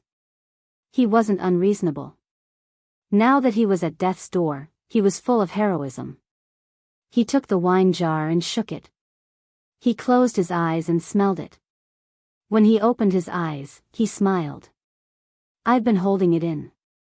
After drinking and satisfying my cravings, it won't be too late to die. When I reach the Yellow Springs, I can still enjoy the fragrance of the wine. Ning Zong, Duan Chunan, and the others who entered the room with him had a sad expression. Lord Huang was such an upright official. Even a man whose conscience wasn't eaten by a dog would feel sad for him. Jackal and Wolf said, "Good people can't do anything." Old Master Huang rolled up his sleeve cuff with one hand and poured a few bowls of wine with the other. In addition to the bold white-haired young Master Su in front of him, he didn't forget Ning Zong and Duan Chunan who followed him all the way. Looking up, he saw that the stalwart man who killed with a broken arrow didn't sit down. He just stood behind young Master Su. Old Master Huang smiled. Won't this hero drink a bowl? Yuan Zuozong smiled and shook his head gently. Hu Chuanya, who just got out of danger, whispered, Lord Huang, be careful. These people are the same as the government. They collude with each other and play a trick on us. If there is knockout drug in the wine. Ning Zong suddenly withdrew his hand. He didn't rush to drink the wine. Duan Chunan, who had already brought the bowl to his mouth, didn't know whether to drink or put it down. He could only pretend to smell the wine. It was a little funny. Su Fengnian's face was calm. His slender fingers rubbed the edge of the bowl. He still didn't get angry. Huang Chang laughed heartily. When I was young, I learned physiognomy from someone. I know a little about physiognomy. Young Master Su is a man with many blessings and fate. You don't lack wealth. It's not easy for you to cherish blessings and fate. Su Fengnian raised his bowl and drank with the open-minded old Master Huang. Su Zhan and the woman surnamed Zhou had been guarding at the door of the inn, carefully guarding against the Iron House soldiers. She didn't look at the elegant white-haired young Master Su. She just glanced at him, curious about how he was born with a pair of beautiful red phoenix eyes. At this time, seeing him sitting and drinking with Lord Huang, she took a few more glances. Lu Song stood proudly at the door of the inn with his arms crossed and his eyes closed. The sturdy young man who had previously shocked all the outsiders was sitting on the door sill, bored to death. He only hated those blind armored soldiers for being cowardly and not allowing him to kill to his heart's content. Outside the divine martial city, he had not achieved anything with his rapid-fire arrows, and he was already sullen and uncomfortable. The rapid-fire arrows of that bullshit general on the Dragon Tail slope, in his eyes, were like a little girl's embroidered shoes. He looked down on them. Half a jar of wine was not enough. Su Fengnian smiled and asked the inn owner who was squatting beside the curtain, "Innkeeper, do you have good wine? Don't hide it. I won't forget to pay for your wine." Faced with such a calamity that the common people feared like a tiger, the burly man reluctantly stood up. He had served many people by observing their body language, so he was used to bending his back and mumbling to himself, "Yes, yes, yes." Su Fengnian smiled and joked, "Now that things have come to this, one more jar of wine won't cause any more trouble. It's better to get the money first." Hu Chunya glanced at the innkeeper. Fortunately, this guy had a fierce face and a frightening appearance. He was as timid as a mouse. He deserved to be barely able to survive in this small place. Su Fengnian reached into his sleeve and took out an ingot of silver that was not light. He gently tossed it to the shopkeeper. The shopkeeper hurriedly caught it and wiped it with his sleeve. He turned around and took a bite of the ingot to confirm that it was real gold and silver. Only then did he turn back to get the wine while muttering. Hu Chunya couldn't stand men being stingy and sloppy. She rolled her eyes. On the other hand, Li Huai saw soldiers who killed people like flies, officials like Huang Cheng and Su Zhan who were outstanding martial artists. They were all things that the youth could only look at but not reach. Finally, he caught a guy with similar habits. A knowing smile quietly appeared on his face. When Hu Chunya saw it, she remembered that she was taken advantage of by this mischievous and poor guy. She kicked him fiercely. The youth sucked in a breath of cold air. He squatted on the ground and hugged his calf, not daring to cry out. The girl stared at the white-haired man from the corner of her eyes. She felt that this guy was the city god's morning sickness. He didn't have good intentions and was harboring evil intentions. Duan Chun and got up and left the table. He took a jar of wine from the innkeeper and tore off the seal. It was a common rice wine in Jiangnan. It had a refreshing fragrance and was soft in the mouth. It was not easy to get drunk. He took the initiative to pour wine for everyone. Huang Cheng even had the mood to laugh at himself. The taste of waiting for death is not good. But if you don't die, you can still drink a few bowls of wine. Wang Lin didn't dare to sit at the same table as Su Fengnian. Just smelling the wine made him confused. He shamelessly asked for a bowl and went to the next table to drink slowly.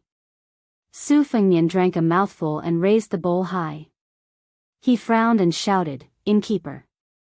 The man squatting under the curtain stood up with a nervous face. He straightened his neck and said firmly, "This guest, we didn't add water to the wine. We won't refund the money."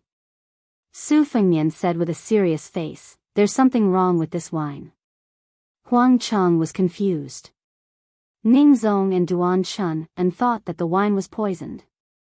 They immediately turned hostile and prepared to fight.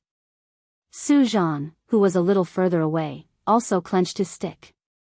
He didn't expect Su Fengnian to laugh and say, "There's a murderous aura in the wine. The money is too little."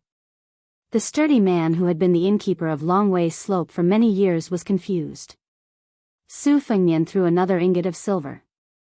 Su Shao said that there was a guy in southern Tang who was full of guts and had no eyes. He should be rewarded. Except for Yuan Zuozong, who knew what was going on. Everyone looked at each other in dismay, as if they had fallen into a sea of fog. Huang Chang was the first to recover, but he didn't show any strange emotions. He lowered his head and drank a mouthful of wine. He sighed and said, "The wine does have a murderous aura. After all, it's the souls of the hundreds of thousands of Navy in Boyang Lake. They all fell into this bowl." Chapter 797. Su Fengnian and Huang Chang were speaking in riddles. Other than Ning Zong, who was not young, who could vaguely grasp the clues, most people felt that the two of them were too bored to just drink, so they imitated the scholar and poet to deliberately mystify things. Especially in the ears of a boorish person like Duan Chunan, he only felt uncomfortable all over.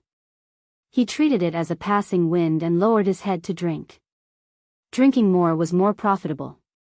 There were close to 80 elite cavalrymen of the Iron Hut outside the door, not to mention the large number of infantrymen. What a good catch. Thinking of this, Duan Chunan had some complaints about the young master who led his group into the inn. He felt that instead of being on tenterhooks, it was better to kill his way out in one go than to sit and wait for death. The boorish man who got 2 ingots of silver was expressionless, as if he did not understand the meaning of the words at all. His eyes were dull. The white-haired young man was still unwilling to stop.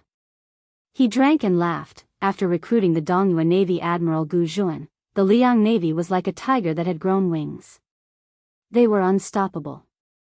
Hundreds of thousands of troops killed their way to Lake Boyang. There were more than 60 large warships, riding dragons and supporting crabs parked outside the mouth of the lake. The Liang Navy misunderstood that the Boyang Navy was determined to break out of the encirclement and escape.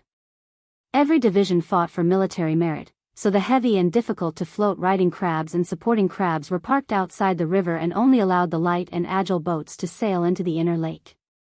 Little did they know that the Boyang Navy who was guarding Lake Boyang was resurrected, Du Jiankong, who had come back from the dead. This person even personally led 3,000 men of sacrifice to block the narrow channel at the mouth of the lake, causing the Liang Navy to be cut in half at the waist, unable to respond to each other. He then let his 2 sons rush into the riding crabs and riding dragons, filling their boats with oil. They set fire to the boats and perished together with the giant ships. Finally, the unstoppable Liang Navy was intercepted on Lake Boyang. The fire that was rumored to be visible to the entire southern Tang burned for 3 days and 3 nights. This person did not say a word about the death of his sons. Even his 2 daughters-in-law who came from Jianghu aristocratic families went into battle and died together at Lake Boyang. It could be said that one person sent all the black-haired people in vain. If the family line was cut off, it would be considered unfilial. After the success of this battle, the navy of Lake Boyang disembarked, ready to die to reinforce the capital. While they were on their way to the capital, they did not know that the southern Tang sovereign had long been tempted by the Li Yang Zhao's bestowal of the Duke of Nangua. He angrily rebuked this man for being disloyal and sent a secret envoy to bestow him with 2 pots of poisoned wine. The navy of Lake Boyang surrendered without a fight. The 80-year-old General Du Jiankong was beheaded after his death and placed in a box. The king of the southern Tang kingdom wore a hemp robe and opened the city gate. He held the box in his hands and begged for forgiveness. He then knelt down to welcome the imperial advisor. That day, the southern Tang kingdom was destroyed. Huang Shang added oil to the fire and said, after the matter, the southern Tang, that failed ruler, rushed to Great Peace City with his brothers from the other countries of the spring and autumn period. Liang Xindi laughed and said that tens of thousands of sailors had died in battle, so he took Du Jinkong's life to pay for it. He still owes me a head. That day, he was conferred the title of Southern Duke. That day, he died in the Southern Duke's residence and became a joke. This old man of the Song family wrote the history of the spring and autumn period. He had a dispute with the old Grand Secretary over whether the Southern Duke should be bestowed an evil or a beautiful title. In the end, he compromised and only bestowed an ordinary title that was neither evil nor beautiful. Southern Tang's surname was Hong, which was the national surname back then. Now, everyone is ashamed to be surnamed Hong. The fierce-looking face of the innkeeper twitched a few times. He wanted to say something but stopped. He wiped his face and smiled. His eyes were no longer muddy. He walked lightly to the table and asked with a smile, "Guests, would you like to reward this country bumpkin with a bowl of wine to drink?" Su Fengnian spread out his hands and said, "Sit." The innkeeper rubbed his hands and sat down. He looked at Su Fengnian and said, "Young master, are you the important person in charge of Jianghu and Liang? You are truly young and promising. Normal people can't enter this place." Su Fengnian shook his head and said with a smile, "I've barely fought with Jianghu, and I've also had dealings with Beimang's spiderweb. They are all difficult to deal with. If I can avoid them, I won't touch them. Don't worry, on this trip of mine, I just happened to pass by Longway Slope. At first, I was just curious as to why someone would open an inn in this kind of desolate wilderness. If they were looking for wealth, then their eyesight was too poor. If they were looking for stability, then that's more like it." Huang Darren said he knew some physiognomy. "I actually know a thing or two about physiognomy." The innkeeper's physiognomy was 60 years old, but his physiognomy was still too tender. Coincidentally, there was someone in the manor who was skilled in the weaving of facial skin. When I first met him, I was somewhat puzzled. To be honest, maintaining a face is the opposite of maintaining jade. The more jade is maintained, the more mellow and smooth it will be. However, a face that is hard to buy with 1,000 gold won't be easy to wear for 20 years. However, regarding this, I can only treat it as every family having their own difficulties. Meeting was fate, so it was fine after drinking wine. However, when I walked out of the inn and went to the thatched shed to enjoy the scenery, I guessed that when the weather was clear, I could see Nantang Boyang Lake. As for the innkeeper's vocabulary, although he deliberately concealed it when he struck up a conversation earlier, it was no different from a local accent. However, there were a few words that were somewhat deep-rooted. It was clearly an old Nantang accent. Don't you think it's a coincidence? I'm just a hedonistic son of a rich family who pretends to be cultured. I don't learn the good, but I know the bad. Coincidentally, I also have some understanding of Nantang music, so I became more and more curious. The old innkeeper glanced at the ignorant Duan Chunan and then laughed heartily. "Young master is learned and skilled, and your knowledge is diverse. It really makes an old man like me, who has half of my body in the yellow mud, admit that I'm old. The younger generation will surpass us in time." Chapter 798. Huang Shang, who had been paying attention to the shopkeeper's expression, saw his glance and was horrified. He hurriedly said to Ning Zong and Duan Chun, "Brother Ning, take Master Duan to the door to see what's going on outside." Ning Zong, who was covered in cold sweat, stood up and pulled Duan Chun's arm to drag him to the door. The old shopkeeper no longer had the air of a merchant. He smiled and said, "Let me ask you an annoying question. You're curious about me, and I'm also curious about what you said just now. You're familiar with Beimang, Liang, Jianghu, and Cobweb. Ordinary aristocratic families don't have such treatment." Huang Shang, who was about to become an official in the capital, suddenly interrupted, "I'm only taking advantage of drinking today, and I'll only talk about drinking in the future. If you two trust me, I'll continue to sit here and drink. If you don't trust me..." Before Master Huang finished, Su Fengnian picked up the wine jar with a smile and filled Huang Shang's half-bowl with wine. They were all smart people and didn't need to say anything. The shopkeeper's eyes softened. He drank a mouthful of wine and then looked up at Yuan Zhuozong, who had been silent. He said straightforwardly, "Yuan Baixiong, I've been fascinated by the battle in the princess tomb for a long time." Yuan Zhuozong narrowed his eyes and smiled. Compared to the battle at Boyang Lake, it's a far cry. Huang Shang was shocked and speechless at first, but he suddenly understood and smiled bitterly. Finally, he lowered his head and murmured, "There's no such thing as taking advantage for free in the world. But this wine is spicy, but it warms my heart. After sitting here today, I have no regrets in this life." The shopkeeper stared at Su Fengnian and said something shocking, "I heard that the heir of Beiliang traveled 3 times and went all over Liang and Beimang. Do you have nothing better to do?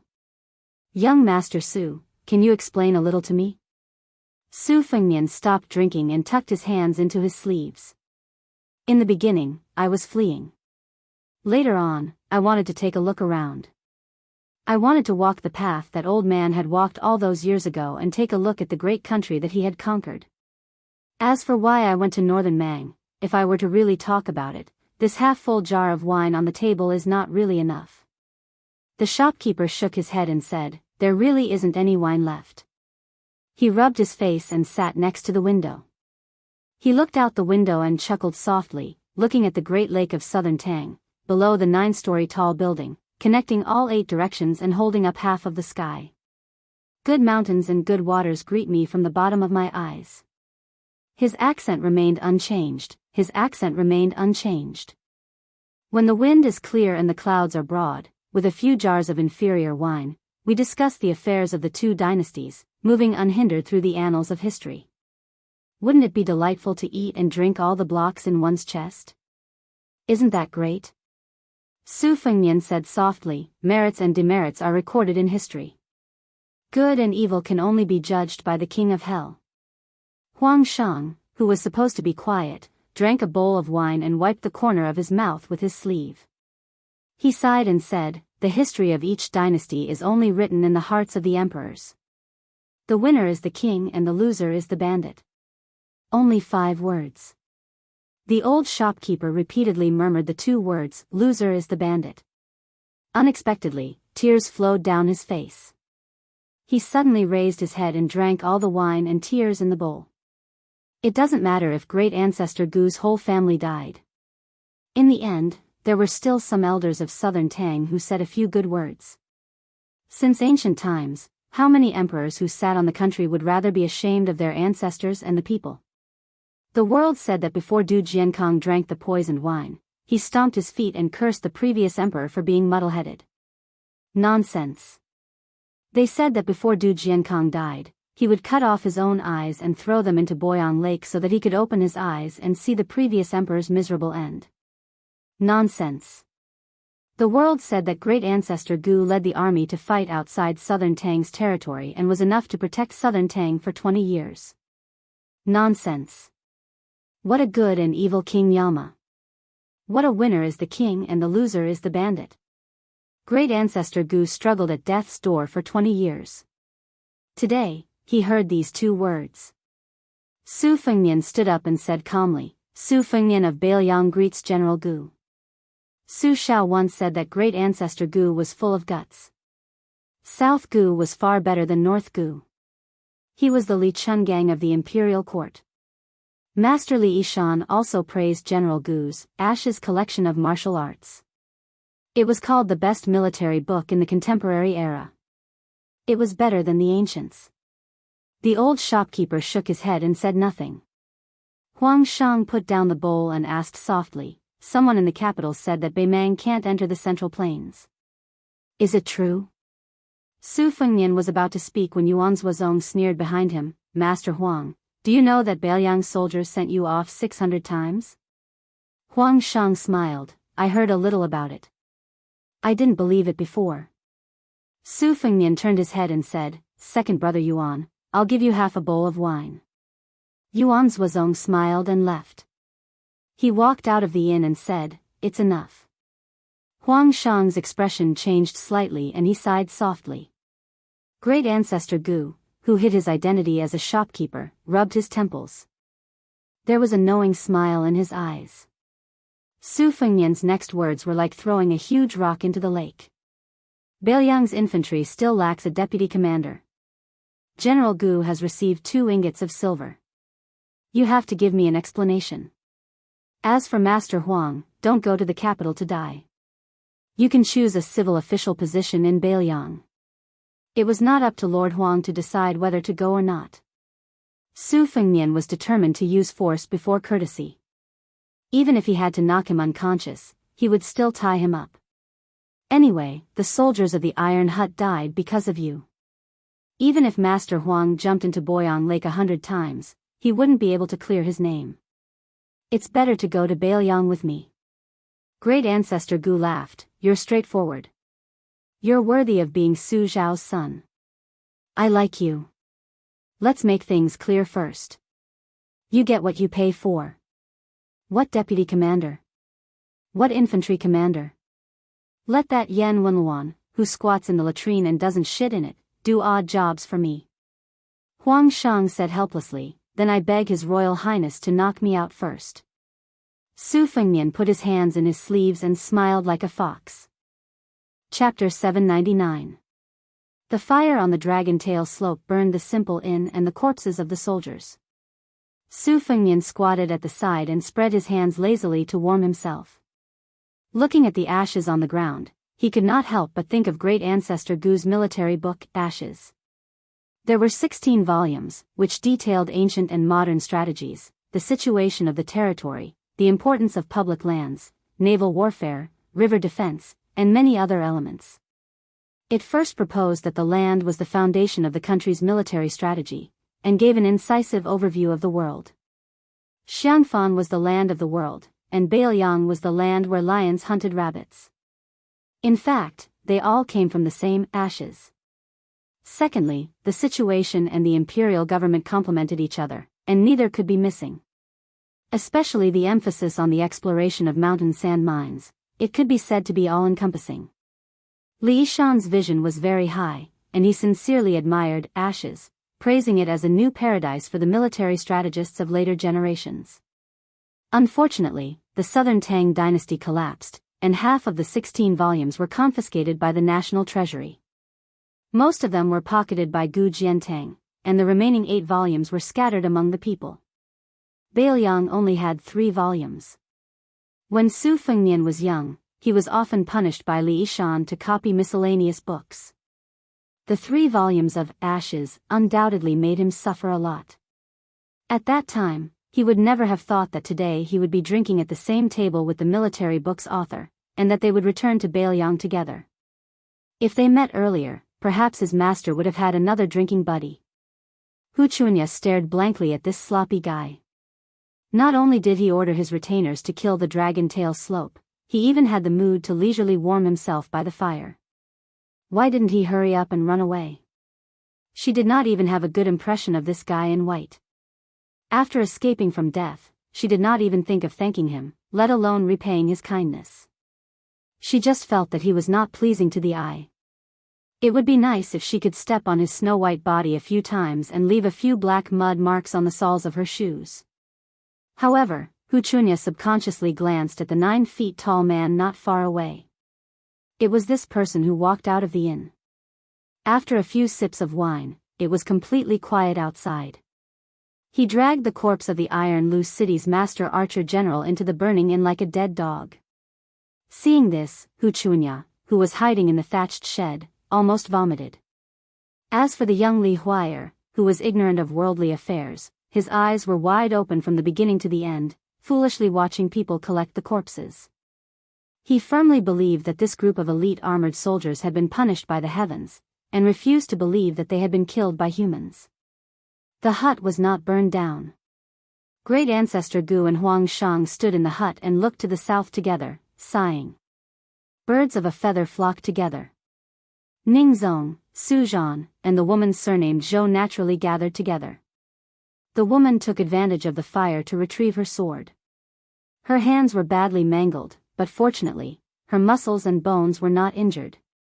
She applied an exclusive golden sore medicine and wrapped it in a clean silk cloth, and did not care about it anymore.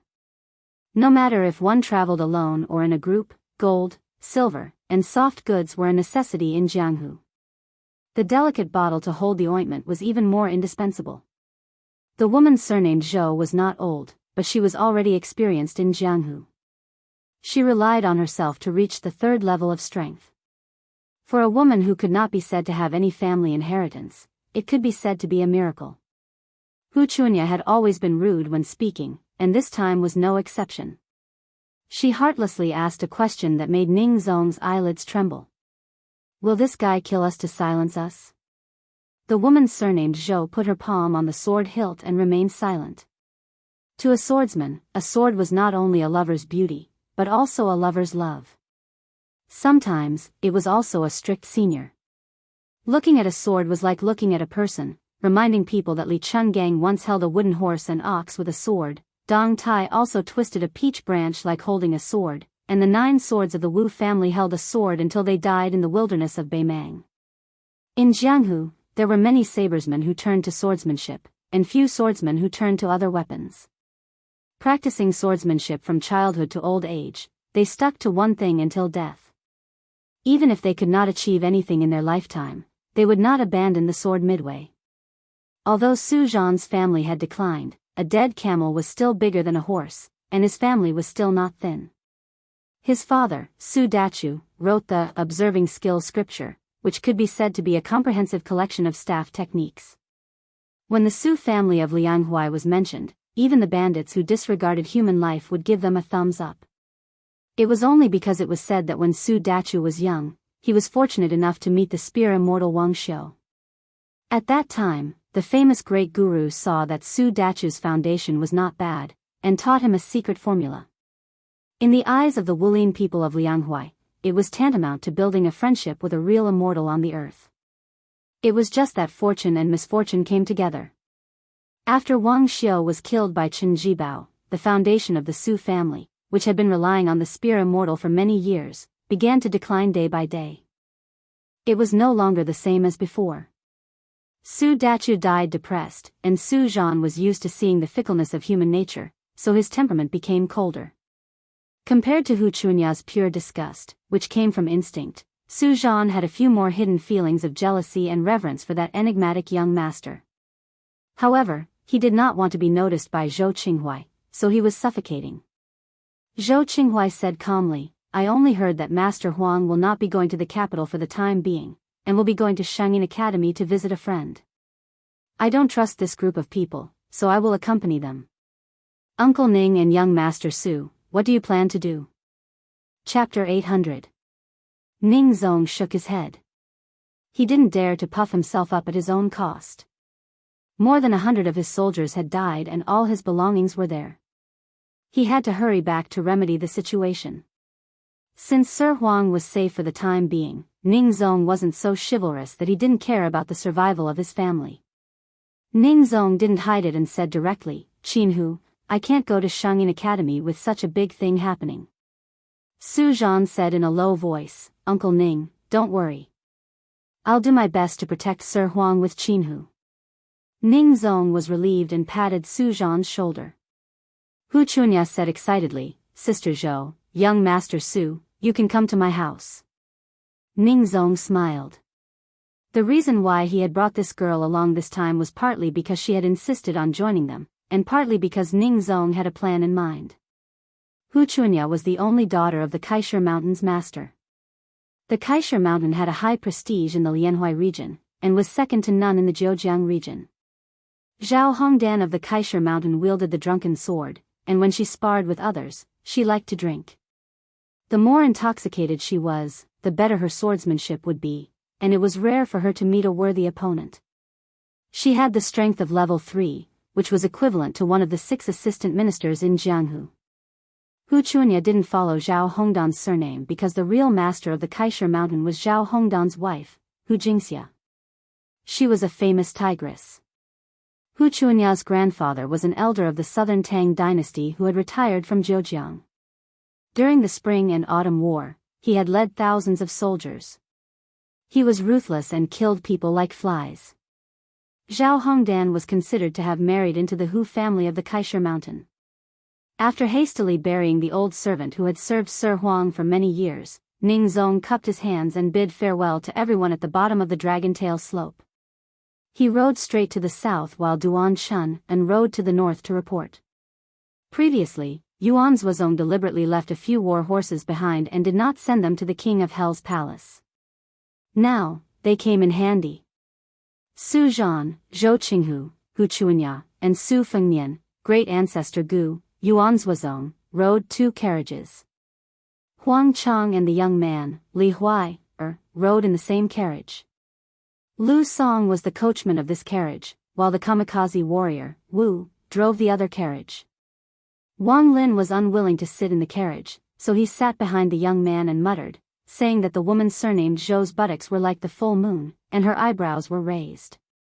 Not only was she good at giving birth, but she was also a seductive beauty. After he brought her into his family, she would definitely give birth to a large nest of babies. Ever since Wu left the Shenwu city, he had been arguing with Wang Lin. Now that they were talking about a woman's figure, they were on the same side for the first time. This was how children were. They were the most unwilling to show weakness on this topic. They were afraid that they would be treated as a fledgling who had never tasted meat. They had just left the Dragon Tail slope and had not yet turned into the Courier Road when a group of people blocked their way. There were about 20 of them, and their momentum was very domineering. These 20 riders were wearing a variety of clothes. There was an enchanting woman wearing a colorful thin gown in the winter, and a handsome and delicate young man nestled in her arms. There was a boorish man who was bare-chested and had a live snake as his belt. There was an old man in brocade who was dozing off. His head was nodding like a chicken pecking at rice. There was a handsome young man who was holding a folding fan and wearing a fox fur coat. There was an iron tower giant who was 10 feet tall and held a copper ball in his hand. There was also a dwarf who was jumping around. He was standing on a tall horse that did not match his body size. His big robe was almost dragging on the ground. He was so bizarre that people would think that they had fallen into the ghost city of Fengdu. Hu Chunya looked on with a sluggish expression. This time he really hit the nail on the head. He had seen a ghost during the day. Su Zhan and Zhou Qinghu's gazes met, and they both saw a trace of horror in each other's eyes. Although the 20 riders were blocking the path, their positions were very clear. The two of them recognized the rider at the back, a bald man with a scarred head like a monk. However, he was wearing a rare Taoist robe that was neither from Mount Longhu nor Mount Wudong. On his shoulder stood a gorgeous parrot. This person could be considered the #1 great calamity in the Jianghu of the two rivers. He killed people as he pleased. Even Master Liang had suffered a great loss under his hands. At that time, Chaosher Mountain was angry that a woman in the volcano had been humiliated to death by him.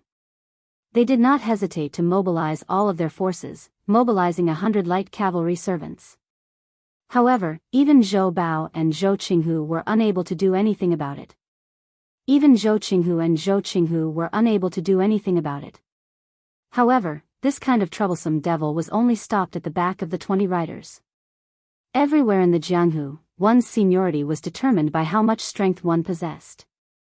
If one's strength was not up to par, one would have to obediently sit on the side. However, they were unable to succeed. The leader of the 20 riders kept a distance behind them. He was a sturdy man with an ordinary appearance.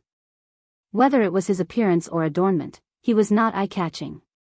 Behind him, a coquettish woman in a colorful thin dress clicked her tongue and pretended to be surprised. Ghosts wailed and wolves howled at the Dragon Tail slope, and more than 100 bowls of Meng Po's soup were handed out on the Bridge of Helplessness. This young master's skills are not inferior to our devil sect. Su Fengnian frowned. Devil sect?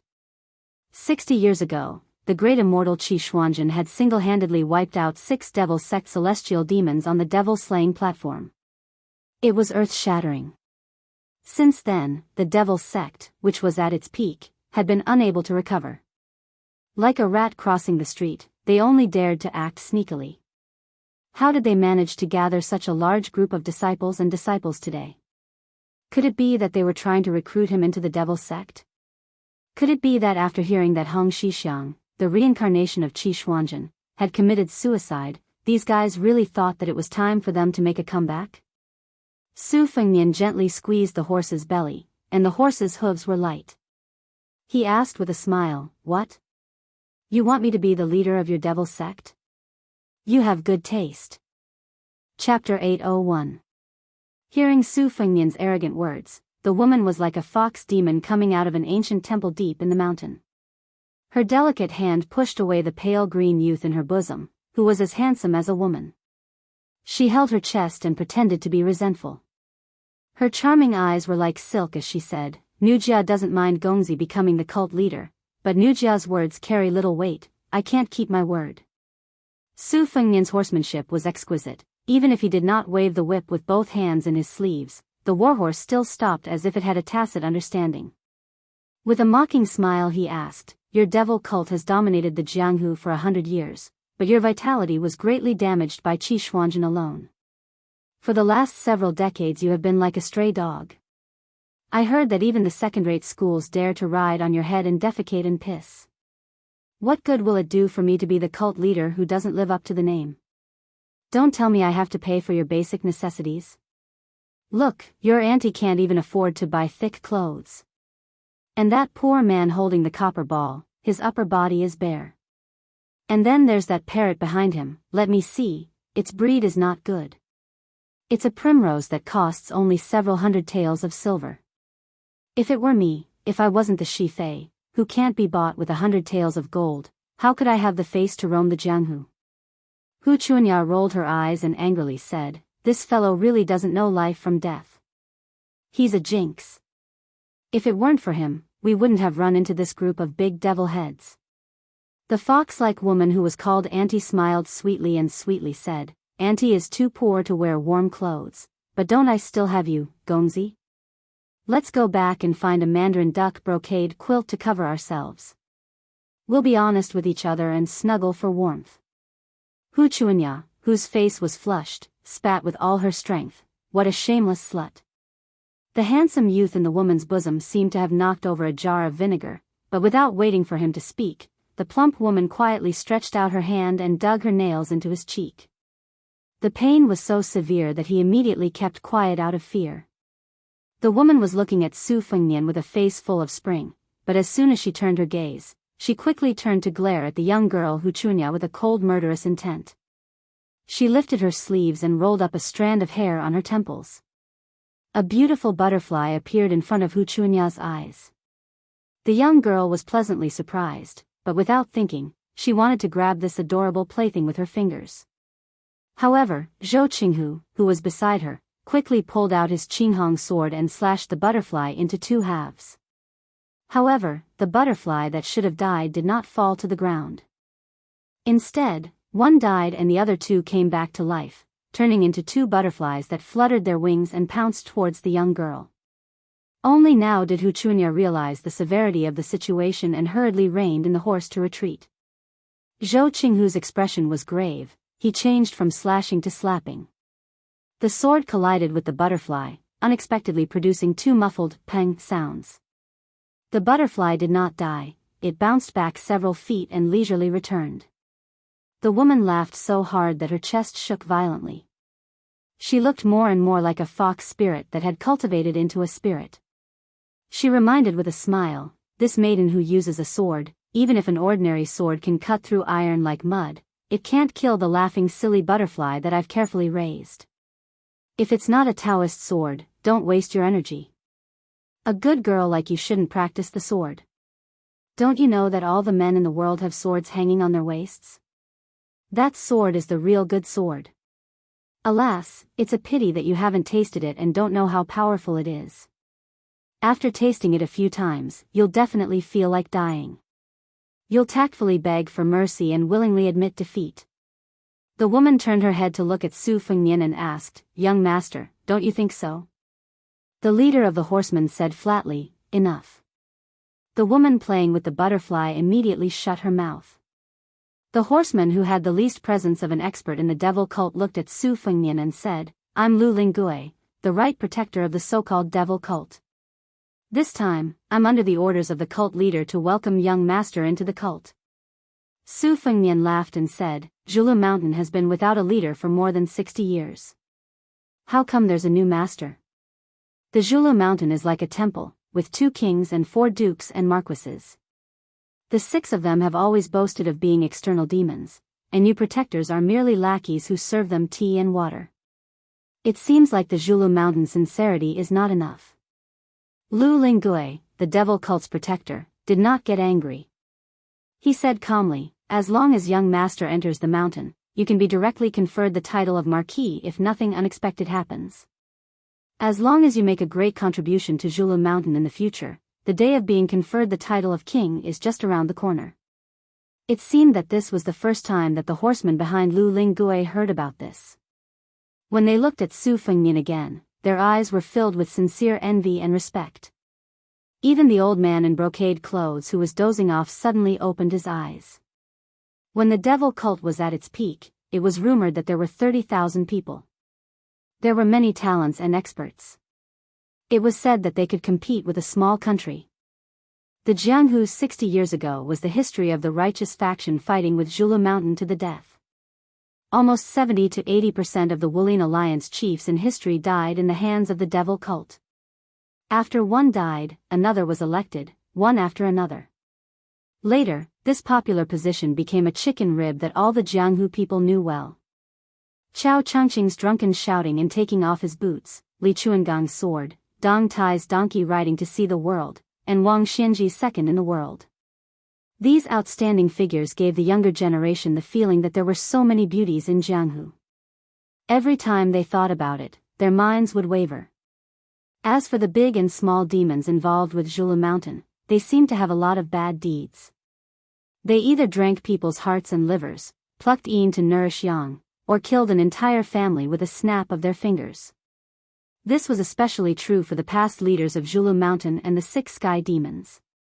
It seemed that it wasn't enough to dominate Jianghu. They also wanted to conquer the world. When the Central Plains lost the deer, all the heroes in the world would chase after it. This was the meaning of Zhulu Mountain. When Su Shao led the iron horse into Jianghu, the target of his attack was Zhulu Mountain, which was shrouded in clouds and fog. It was said that the mountain had been accumulating gold and silver for hundreds of years. It was so rich that it could rival a country. Unfortunately, the Bailiang cavalry stopped at Dragon Tiger Mountain. Su Fengnian was absent-minded for a while, so the spirit turtle didn't rush him. However, the brute with the bronze ball who was ridiculed by Su Fengnian didn't have the leisure to wait for the cold in the winter. He raised his palm high above his head and lifted the huge bronze ball weighing hundreds of kilograms. He shouted angrily and threw it at the pretty boy with a disgusting smile. The bronze ball was as heavy as a mountain. Yuan Zuozong rushed out with an iron spear in his right hand. He waved his left hand and easily knocked away the bronze ball. One man, one horse and one spear galloped forward. The spirit turtle was a little annoyed and didn't care about Yuan Zuozong's ability to knock away the heavy bronze ball. But when he rushed forward with a spear in his hand, the spirit turtle became serious. The woman who was playing with butterflies was the first to dodge. Obviously, she didn't want to join in the fun. The spirit turtle wanted to test the white-haired young man's real strength. After a little hesitation, it reined its horse and dodged. The other horses did the same. So, only Yuan Zuozong was left to confront the man who lost the bronze ball. The brute sneered to boost his courage. The muscles in his arms swelled up like dragons. He was about to grab the spear with his bare hands. However, the next moment, his body was suspended in the air. The spear penetrated the brute's strong body.